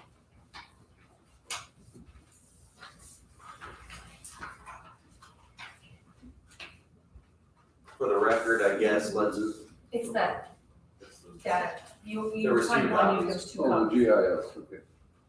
Just for the record, I'd like to have some, it's already done, but I know this will be a retrospective, but, I'd move that the board supports signing the grant application for the SWIF grant that was prepared by Mark Dietz.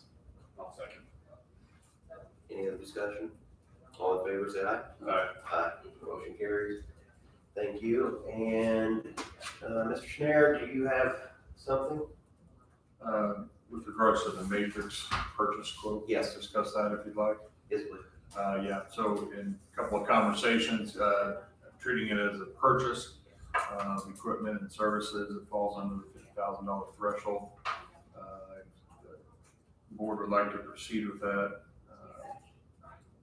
We can take that up. Also, it's my understanding that this is kind of a emergent situation that's come about and more or less is gonna impair community corrections if we don't take care of it. And the system that we are looking at seems and jives well with the existing county system that we have in other departments around the county. If I've misstated anything, Ms. Morton, please let me know what I think that's right. So, And as far as the contract itself, is there any issues with it that you're aware of? no, sir. Okay, so in case you didn't know, part of the, if you're more familiar with what the process or what the problem was. Go ahead. There's basically a connection between the sheriff's department and community corrections that, for lack of, just for simplicity's sake, there's a wire that runs between them. When they're moving the tower, which they're doing, they've already poured the pad for that, the new tower, there's going to be a break in that. When that break occurs, even if it's temporarily, community corrections will lose communications, phones and things. I think when they built the community corrections, they used this conduit to do their phones and the conduit will be no more. And so the conduit, we're gonna break the conduit, so that breaks their service. So by doing this, it's internet-based, not wire-based, so anywhere that you can take this phone and set it up anywhere, and as long as it's internet-based, it will. Anywhere in our county system. Right, within the system, it's portable, and so this break and this move won't change, it won't stop service. Well, And we were gonna do it eventually, we just thought it would be once all the remodeling is done, we'd do it in a year, but this just kind of sped it up. the way they explained to me was, if we take their current system, they're constantly gonna have to reconnect and reprogram to get it to, as you move them around this place. With this system, they won't have to do that.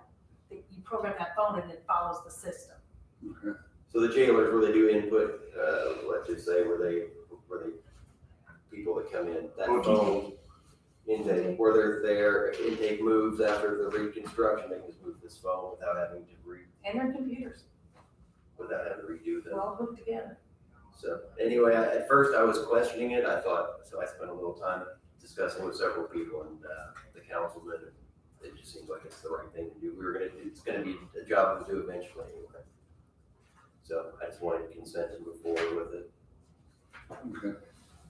So, I move that we approve the proposal. It's number 69743 from Matrix Integration for a new phone system at the DuBois County Security Center and Community Corrections Facility in conjunction with the construction project. I'll second. Any other discussion? All in favor, say aye. Aye. Aye. Motion carries. I think you guys like the new phone system. We put them on last year. We Mhm.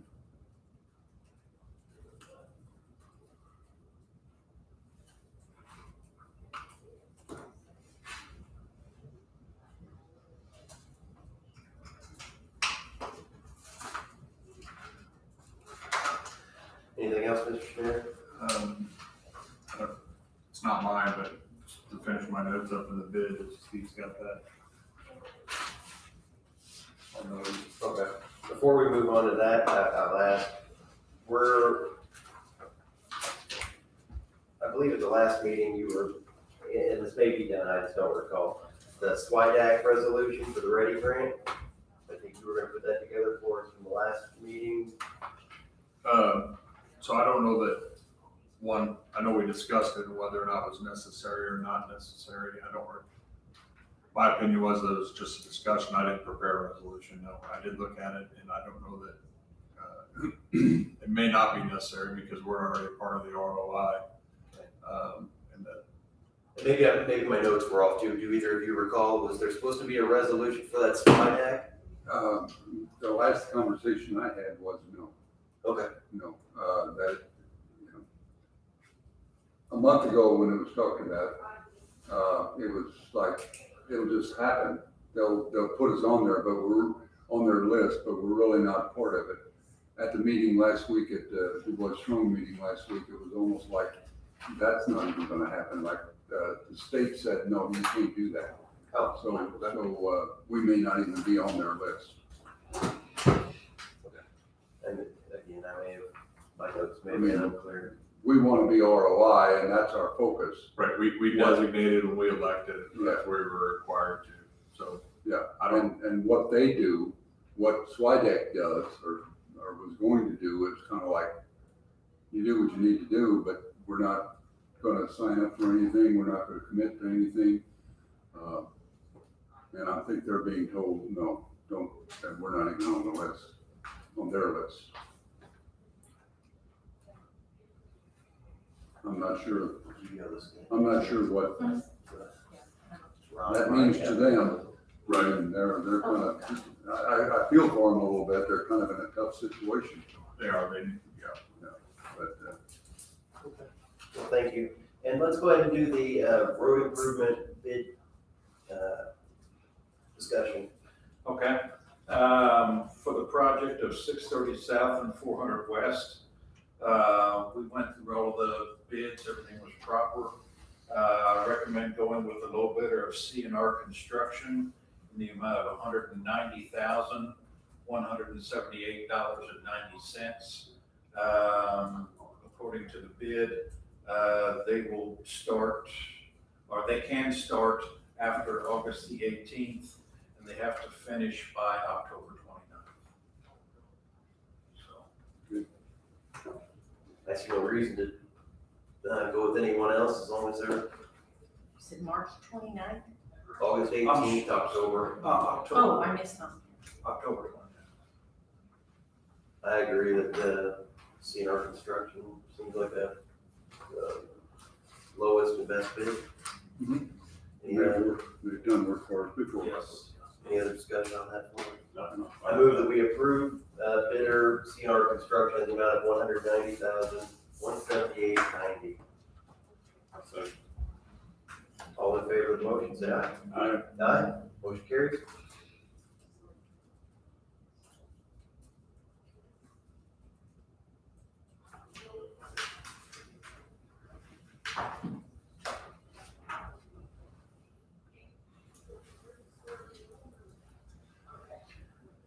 Do another reminder on the handbook, the process that Marky and Sandy are really taking the lead on. They're still working on that. If you have any suggestions, please turn them in, or find time to meet with them. I met with them on Friday for a couple hours. I think we got through 26 pages in 2 hours. 25. We're on page 26, and that's generally my fault because I'm nitpicky. And I'm going to find another time to meet with them to continue the process. So please review those things and get back with them if you so desire. I will be gone next week. And I did have something I wanted to go over, one portion of this.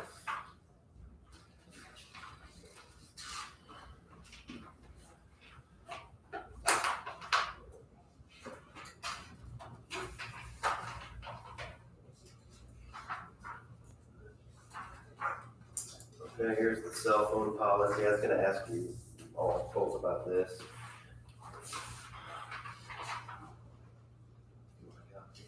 So 5.5,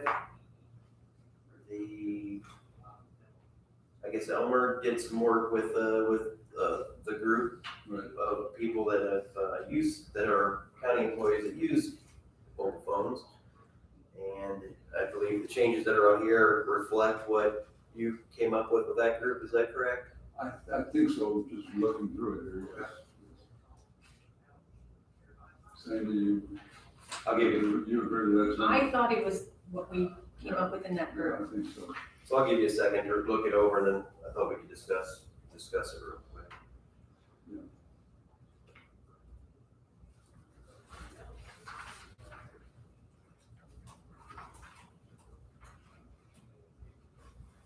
Yeah, that's what, the document that we worked with wasn't with all the stripes and gray and everything else, but as I look through it, yes, I don't see anything that's different. Okay, well, I'll tell you what my thoughts are on it, and I would appreciate your feedback on it. We'll start with, I guess we'll start at the beginning of 5.5. 5.5, number 1, the new language is such, county cellular phones are intended to be used for county business, period. So we have that down as the intention, but we know that that isn't the case. We know that these are the only phones that some of our people are using. Is that correct? I would say that's correct, but I don't think that makes the statement wrong. They're intended to be used for county business. It doesn't say only county business. And if there would be no other reason to provide cell phones except for county business. Okay. And it says, number 3, initial cellular phone purchasing, rental, or use must be approved by the county commissioners and elected official department head. We're not really, I think the intention of this is probably if a new person wants a new plan, so when the sheriff buys new ones, he's not gonna come to us or whatever. If he wants a new deputy to have one, or a new, say the matron to have one, they don't currently have one, then we thought they should have to come and get permission to get another one on the plan. Right, initial is the key word. So purchasing, somebody that's already been approved won't be coming back for anything else. It's just the first time. So if every person in the auditor's office was deemed necessary that they needed a telephone, they'd have to get that approved through us for the initial purchase. Is that what the intention is? Okay.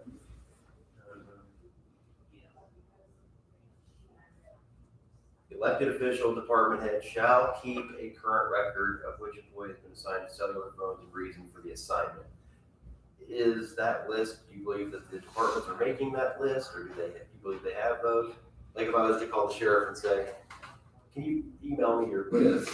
Do you think they have those? He does have a list because I've done it. And you think, okay, so. Because we do it for inventory purposes, we do it for just a list of their phone numbers if we need them, check the phone bills, that kind of thing. It reminds me of the credit card situation years ago where we didn't really know who had phones, like cards, and now it would be, do we know, would it be readily accessible if the commissioner said, we'd like to know how many people have cell phones, and who they are, and what their purposes are. And I think that's our intent.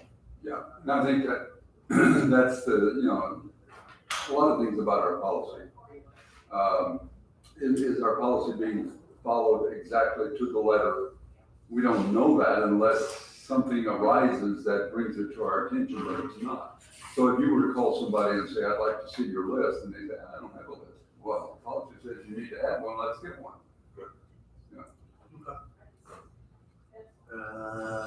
Number 5 on page 77 says any loss, damage, or theft of cellular phones to be reported immediately. I believe that's a fine policy, but I don't see anywhere within the guidelines here what liability or responsibility would fall to the employee.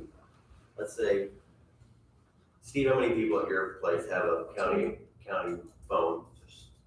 And Brent, You and Brent, and your third didn't have it? My assistant, Tim does. Okay, so let's just say Tim got one, and Tim breaks it, we get him a new one, he breaks it again next year, and is there any liability, or is there any, especially since we know that people are going to be using these for private purposes too, as their only cell phone? I mean, we've heard that from some departments, so they're gonna be taking it on the boat with them on the weekend, they're gonna be, is there any? we had one lost in a lake. Or is that just one where, well, if somebody loses 2 phones, I guess we're gonna have to start, I don't know. Do we need to have anything in here of what the liability is for the person? Or if they leave employment, they don't provide it to us, they don't give it back. Well, we've had people drop fees. Yeah, I was gonna say, what do we do for other non-phone issues, whether it's keys or whether it's tractors or whether It's just a cost of doing business, probably. I don't know. And if the same employee if it's a problem with the same employee over and over again, then that's an employee. You know, does that fall somewhere else under the discipline of the policy, to where evaluation of an employee and that sort of thing? What are your thoughts? What do you say? I was gonna say maybe the first incident, we'll cover that and maybe have a grace period. And then the second incident we cover as well, but if, the first incident happens this year and the second incident happens 6 months later, maybe some of that goes back to the employee. You're a valuable employee, we'll keep you, maybe you shouldn't have a cell phone. But I mean, I guess it's like anything, if somebody wrecks a truck twice, 3 times, you're gonna start thinking there's gonna be an issue. Right.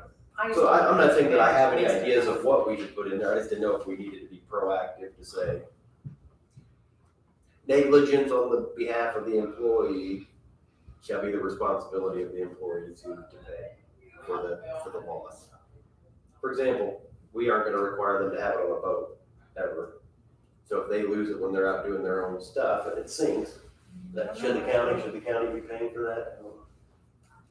But what if Steve's out on a boat and Steve gets a call about some kind of emergency road situation and he drops it and falls off the boat into the water?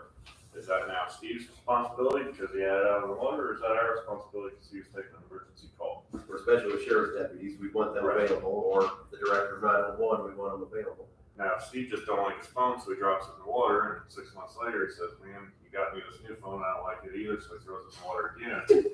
Now it's going back on Steve a little bit, Yeah, I would think that, I can't tell you where that's covered or how that's covered, but I think that's an employee discipline thing. Not necessarily discipline. Negligence. Negligence. Yeah.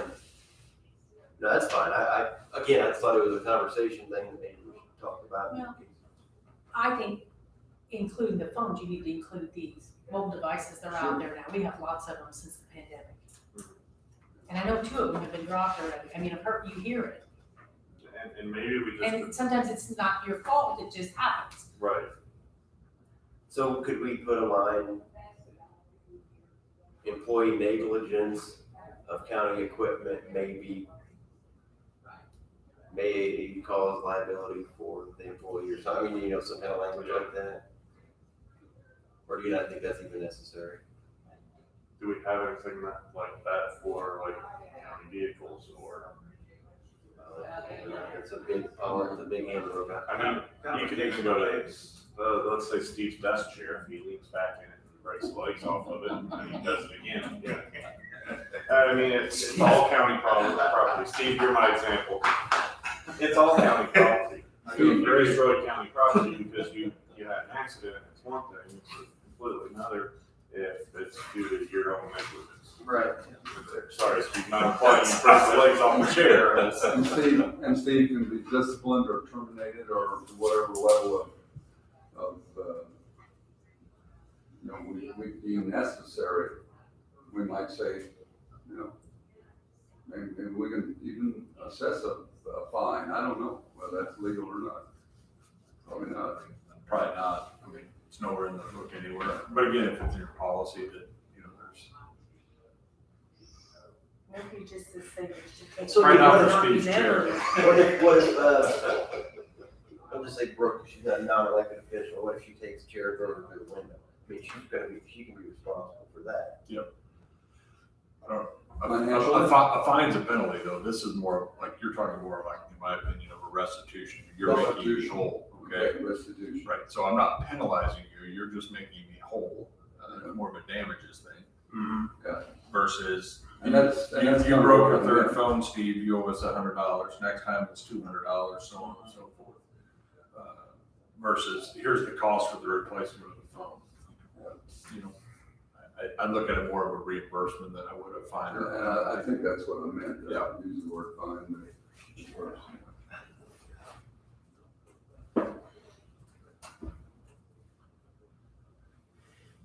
I think, if we're gonna put something like that in there, it almost has to be in there for everything. Right. And, not an Excel policy under Right. general. Kind of what I was getting at, we have a lot of county property, it should all be mistreated or abused. That's that, and then there was one other part here, 5.6, I just wanted to change, wanted to make a suggested change of two different things here.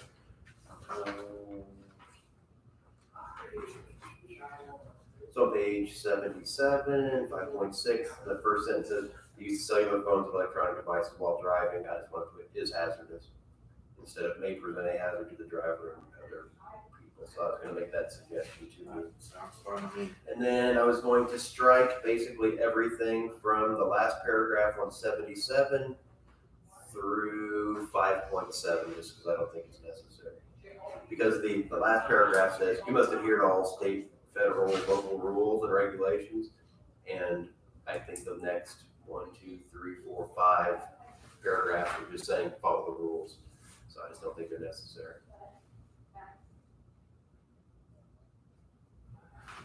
I think at the time this was originally put together, there wasn't a state law saying you can't text, you can't talk. Discuss this section, Sandy, and, Yeah, I don't have a problem with that. What about talk to text? Is Well- that considered still sending a text? This one, the last part of 5.6, just say go by state law. So they would have to know, a CDL person should know what's allowable and what isn't, I would think. Like you and I think we can use tapping, we can use talk to text, we can use hands free. I think that'd be the rules for everybody here. I just don't know that all this other stuff is necessary. So that was one thing, the whole talk to text. so you're saying the last line there would be the employee shall adhere to all federal, state, and local rules, Correct. et cetera. Because the things that are on the top of page 78 may change, what's allowed, what isn't. You okay with striking all that? I don't see any problem with it right now.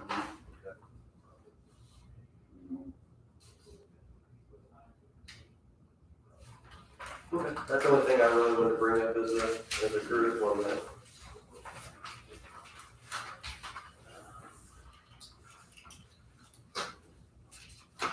Art, so we had another art meeting, American Rescue Plan money. That's the Baker Tilly meeting. Meeting on this week, Thursday, I believe, and things are going fine there. I think we're to the point where we are going, at our next time we meet, we're going to put a list together of priorities and kind of vote on those as a group to say, these are the most important things that we think, and bring that priority list to the commissioners for our thoughts on it. In addition to that, we are going to, we'd like to bring on Baker Tilly in official capacity to work with the revenue loss aspect of this so that they can work with Sandy and Highway Department and Health Department to calculate in an appropriate way what amount of the ARP money can be used as a revenue replacement. So we want to do that first, so the county gets made whole from any losses we've had from COVID. That will tell us what amount of money we have left over for future revenue loss or other projects.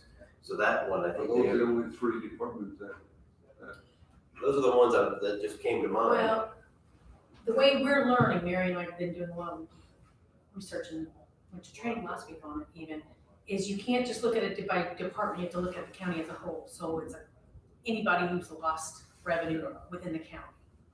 But they've got some kind of spreadsheets out there, but they don't tell you what numbers to plug into it. I mean, I can plug any numbers, but we wanna make sure we're putting the right numbers in. Sure. So Sure. that's where Baker but I Tilly, mean, even somebody like the park department or anybody like that. any tax revenue, so, I mean, any department who's I lost don't money. know if tourism is. Tourism is in county there. Enough to be affected by that. I mean, when Baker Tilly actually did their thing they did the presentation at our conference last week, and they have a special team that's just devoted to learning all this, Okay. the nuances of this, and so, I'm in favor of bringing them on. We need, yeah. now the cost Not can come out of the ARPA funds, so, Yes. And not that our auditors department or whoever else is not capable, but they have other things to do. we just feel a little overwhelmed with Yes. making sure we're doing it right. So as far as lost revenue is concerned, how does that work? Like, walking through like your office, for example. Well, I'm more looking at, and I'm gonna use Steve as an example, like his MVH money. They took a hit last year, so you have to take a calculation of the last 4 years or 3 years, you do 19, and then you can do 3 years previous, and then you can do a 4.1%, and if you took in less than that number, that's lost revenue. So Steve on average brought in $100, and then in 2020 he only brought in 90. You can take, he can get $10 plus a percentage. Plus the 4.1%. increase to be made whole for that because people weren't buying gasoline. And this is not only then, you keep doing it for the next 3 years. So it's a 4-year, you can do lost revenue. But then that money would go into Steve's. It goes budget into to his make fund. Repairs to the roads Right. and whatnot. Right. Rather than just say, okay, we had a down year, we didn't make as many repairs as last year, but we. Right, no, it goes on your revenues from the base year of 19. And so I think what you're saying too for future years, if in 2021 we're still seeing a loss, we could do it, but if we're 22, but if 23. but if we're filled back up again or in excess of our baseline, then there wouldn't be a revenue loss. Where Mary and I are struggling is the base. What is the base and how do we calculate the base? And I think they can help us with that.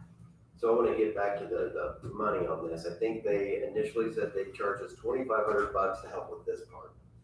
That seemed reasonable, whatever.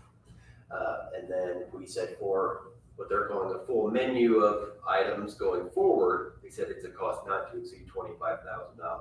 Then they charge us per hour of what those people use, and they don't think that we would get this high. But if some of this is with reporting, and so if, the way Sandy and I discussed it was if we get the reporting in and Sandy thinks, oh, this is not much to it, her office can do it, we don't pay for it. If it's onerous, gets in the way, then we would pay them an hourly fee over the next, until the money is exhausted to help with that. But at least it gives us an idea that it's 25,000 and 2,500. There's an interim report due at the end of August. There's quarterly reports, and then there's an annual report. So they're supposed to be coming out with what those reports are. So I guess my request today would be that we move to engage with them under those conditions. And here's what it looks like. You read it? Yep. Not really good. So I would do that. We can say after Mr. Schneider looks at it, see if it looks good to him. I don't think there would. Can you read it? The Baker Tilly? Yes. So any problems there? So are we good? You're referring to the scope appendix, 3 pages? Very much. Proposed consulting services related to American Rescue Plans. Top right corner says scope Yes, appendix. sir. Yeah, engagement letter, May 11th. Anytime I email you, I email him. Okay, so are we, I move that we approve this, scope of agreement. I'll second. Any other discussion? All in favor, say aye. Aye. Motion carries. So I will sign this and pass it on.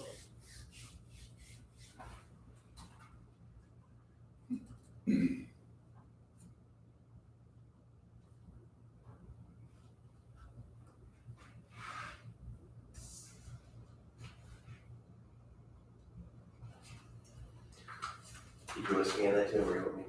I can do it. Thank you.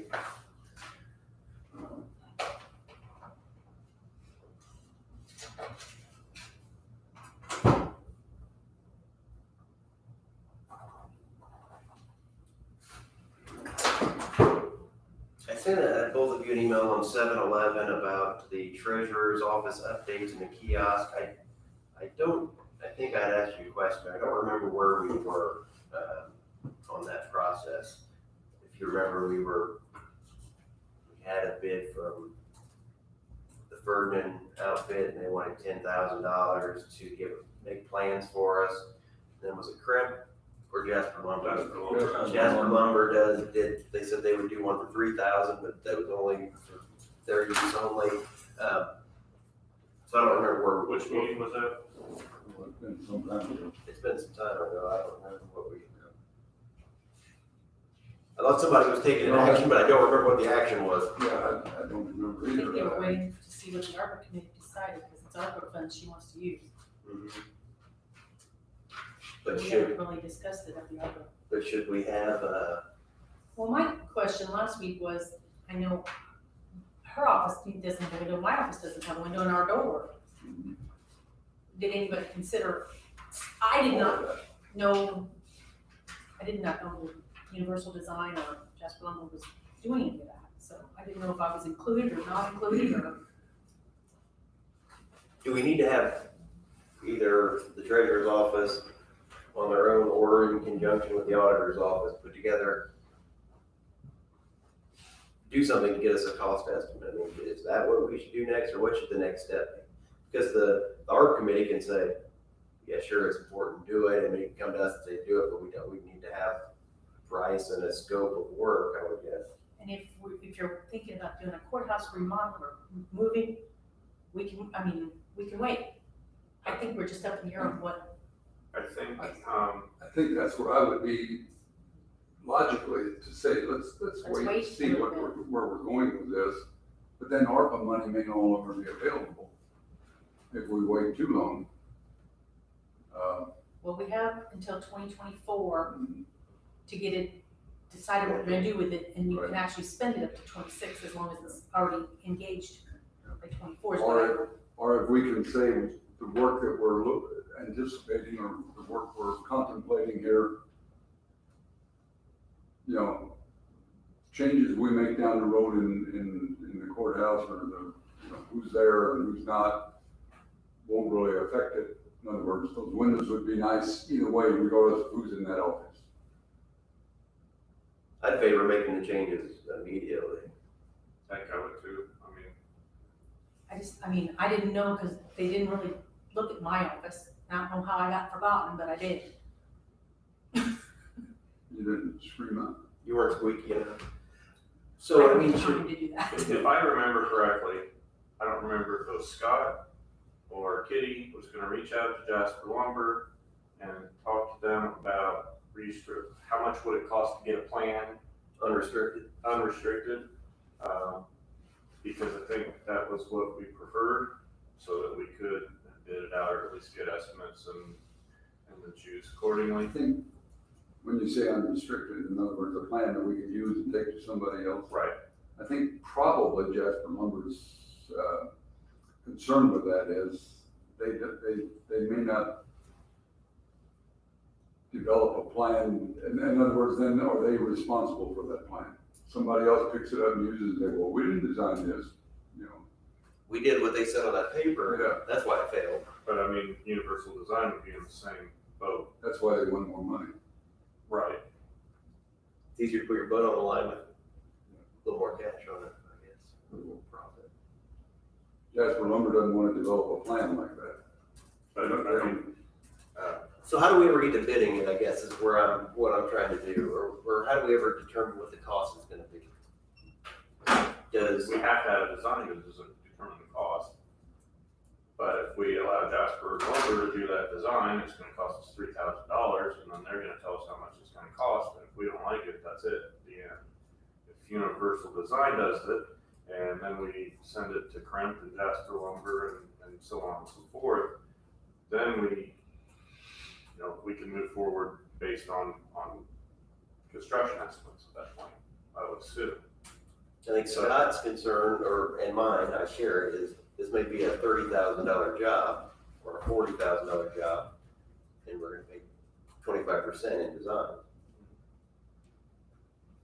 But otherwise, how do you bid it? Do we say the end product we request is, can you even bid it in such a way where you say, we want the auditor to have this look, we want the treasurer to move their desk to the front with a window?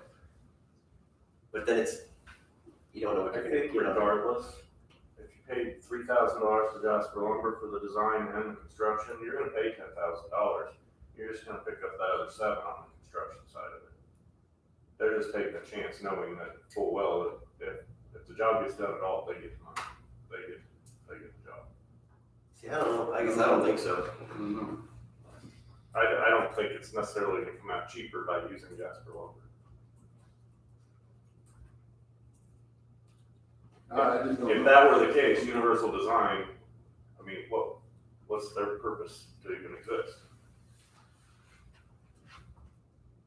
I mean, who uses a design service like that when they can just go to design build and pay half price and build it? Their expertise is worth some money, the way I see it. Well, it's kind of like put yourself in the jail. RQAW designed it. They didn't They necessarily. didn't build it. Right. They designed it. Right.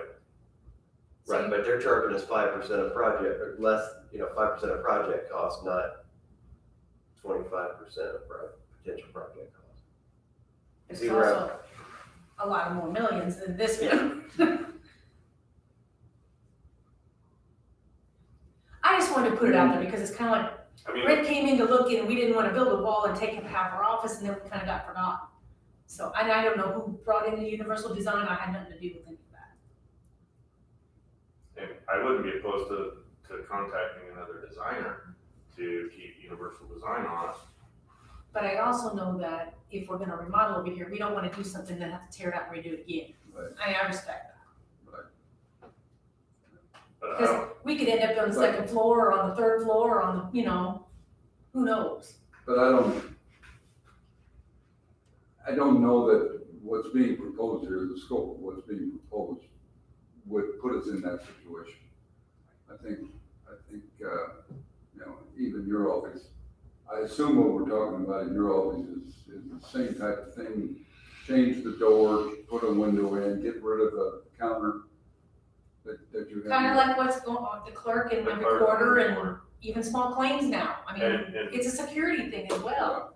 I mean, But- I feel like too, maybe if they changed your office, and this is just throwing this out there, if they changed your office, it might be best to scoot the whole shelving system down that has all the artifacts in it and move your window closer to where the treasurer is at, so it's not directly behind the security desk. absolutely. So should a next step be, Kitty, write down a paragraph of what you expect out of the project. Auditor, write down what your end goal is in a paragraph. We didn't have to be technical 2x4s and what materials, but bring to us what your idea is. What you want the end product to look like. Yes, and then we can decide if we want to send that out to multiple designers, get a quote for the design, or I just want to be prepared to get these things done. I think this is probably past time for both of them to have the work done. Do you think that's a good next step, so we know where we're starting? I think so. And I mean, the two offices, is there more? Is there more on the first floor there than these? No, everybody else is, They've had some, the other side's got the windows, Yeah. our side does not. Right. I think we essentially know what they want. Yeah, I They think, want a window like the recorder and the, and more for security. People come in that front door, I got two people you can see right behind the security officer, but they're not secure. I guess what I'm thinking, if this is the length of your door, here's your doors currently, do you want your new door here? Do you want your new door over here? Do you want?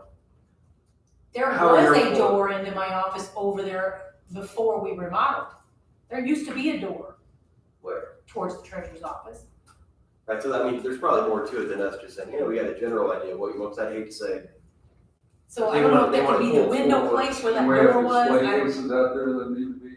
Yes, those display cases are outside my office. but I personally, when I walked in the courthouse, I hate that you have to go around the security officer Yeah. to get into her office, and if I were, an unsavory person, I might use that as a guise to get behind the security officer, and now, He's no longer secure. right. Yeah, no, it's not, I agree, it's not good the way it is. Yeah, and I don't really want the window behind him. I'd rather have the window down. Right, off to one side or the other. Where they go down there across So the maybe court. so maybe that door can be closed and the display case moved up, I think your point about, let's get a little bit better understanding of a concept of what we want there.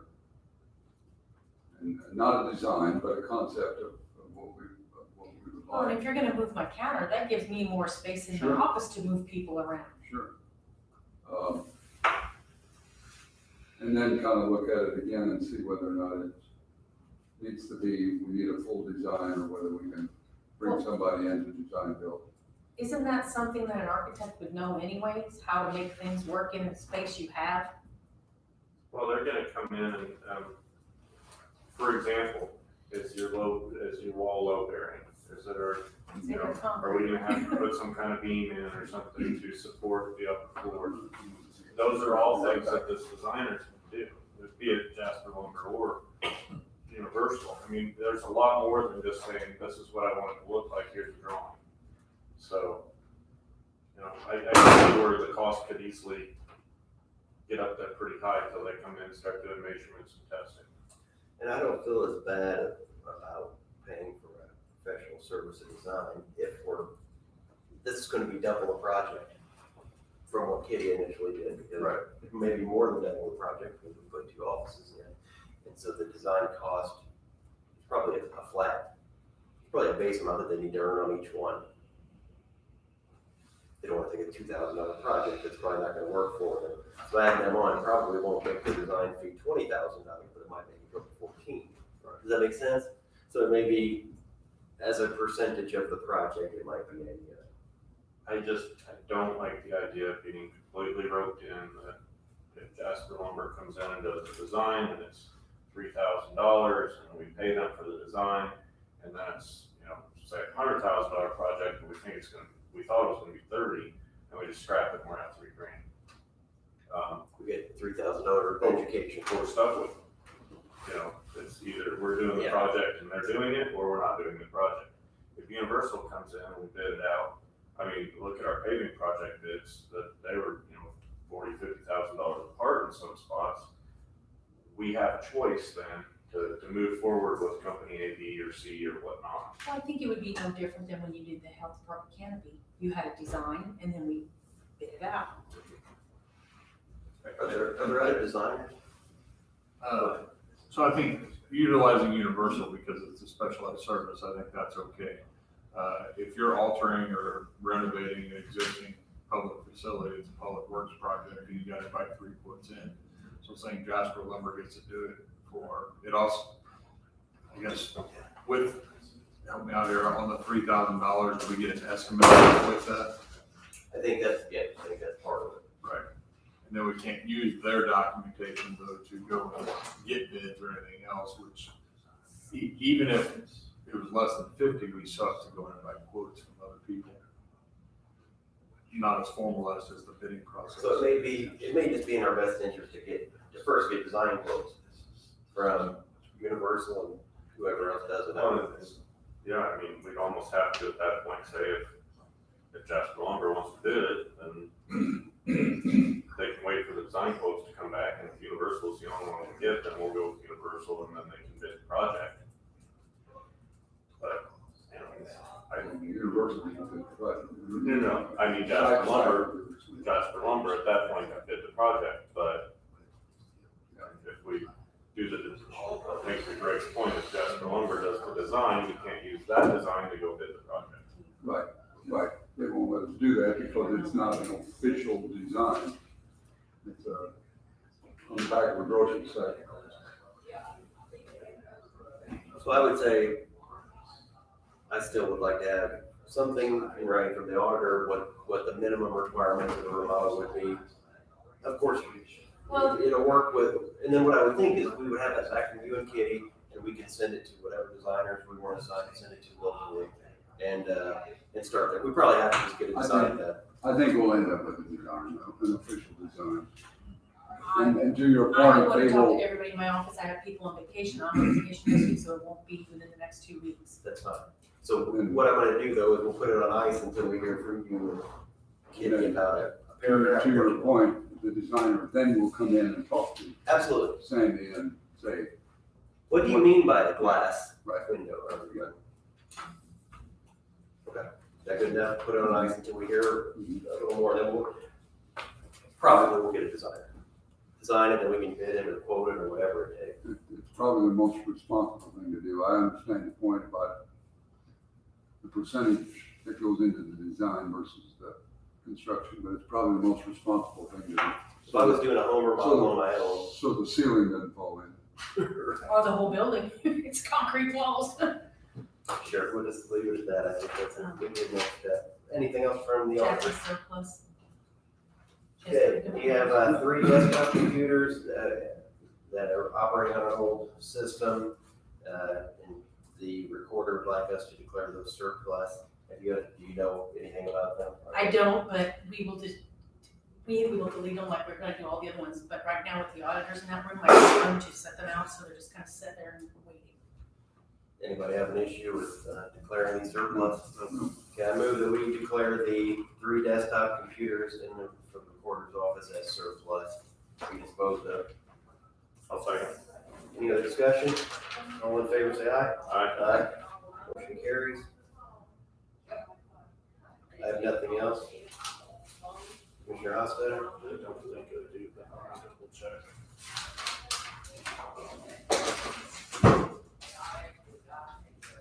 Like that was, yeah, it was working.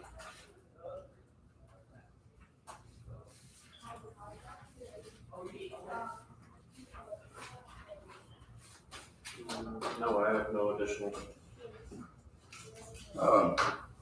There was a strong annual meeting, September 16th, 11 o'clock at the event center.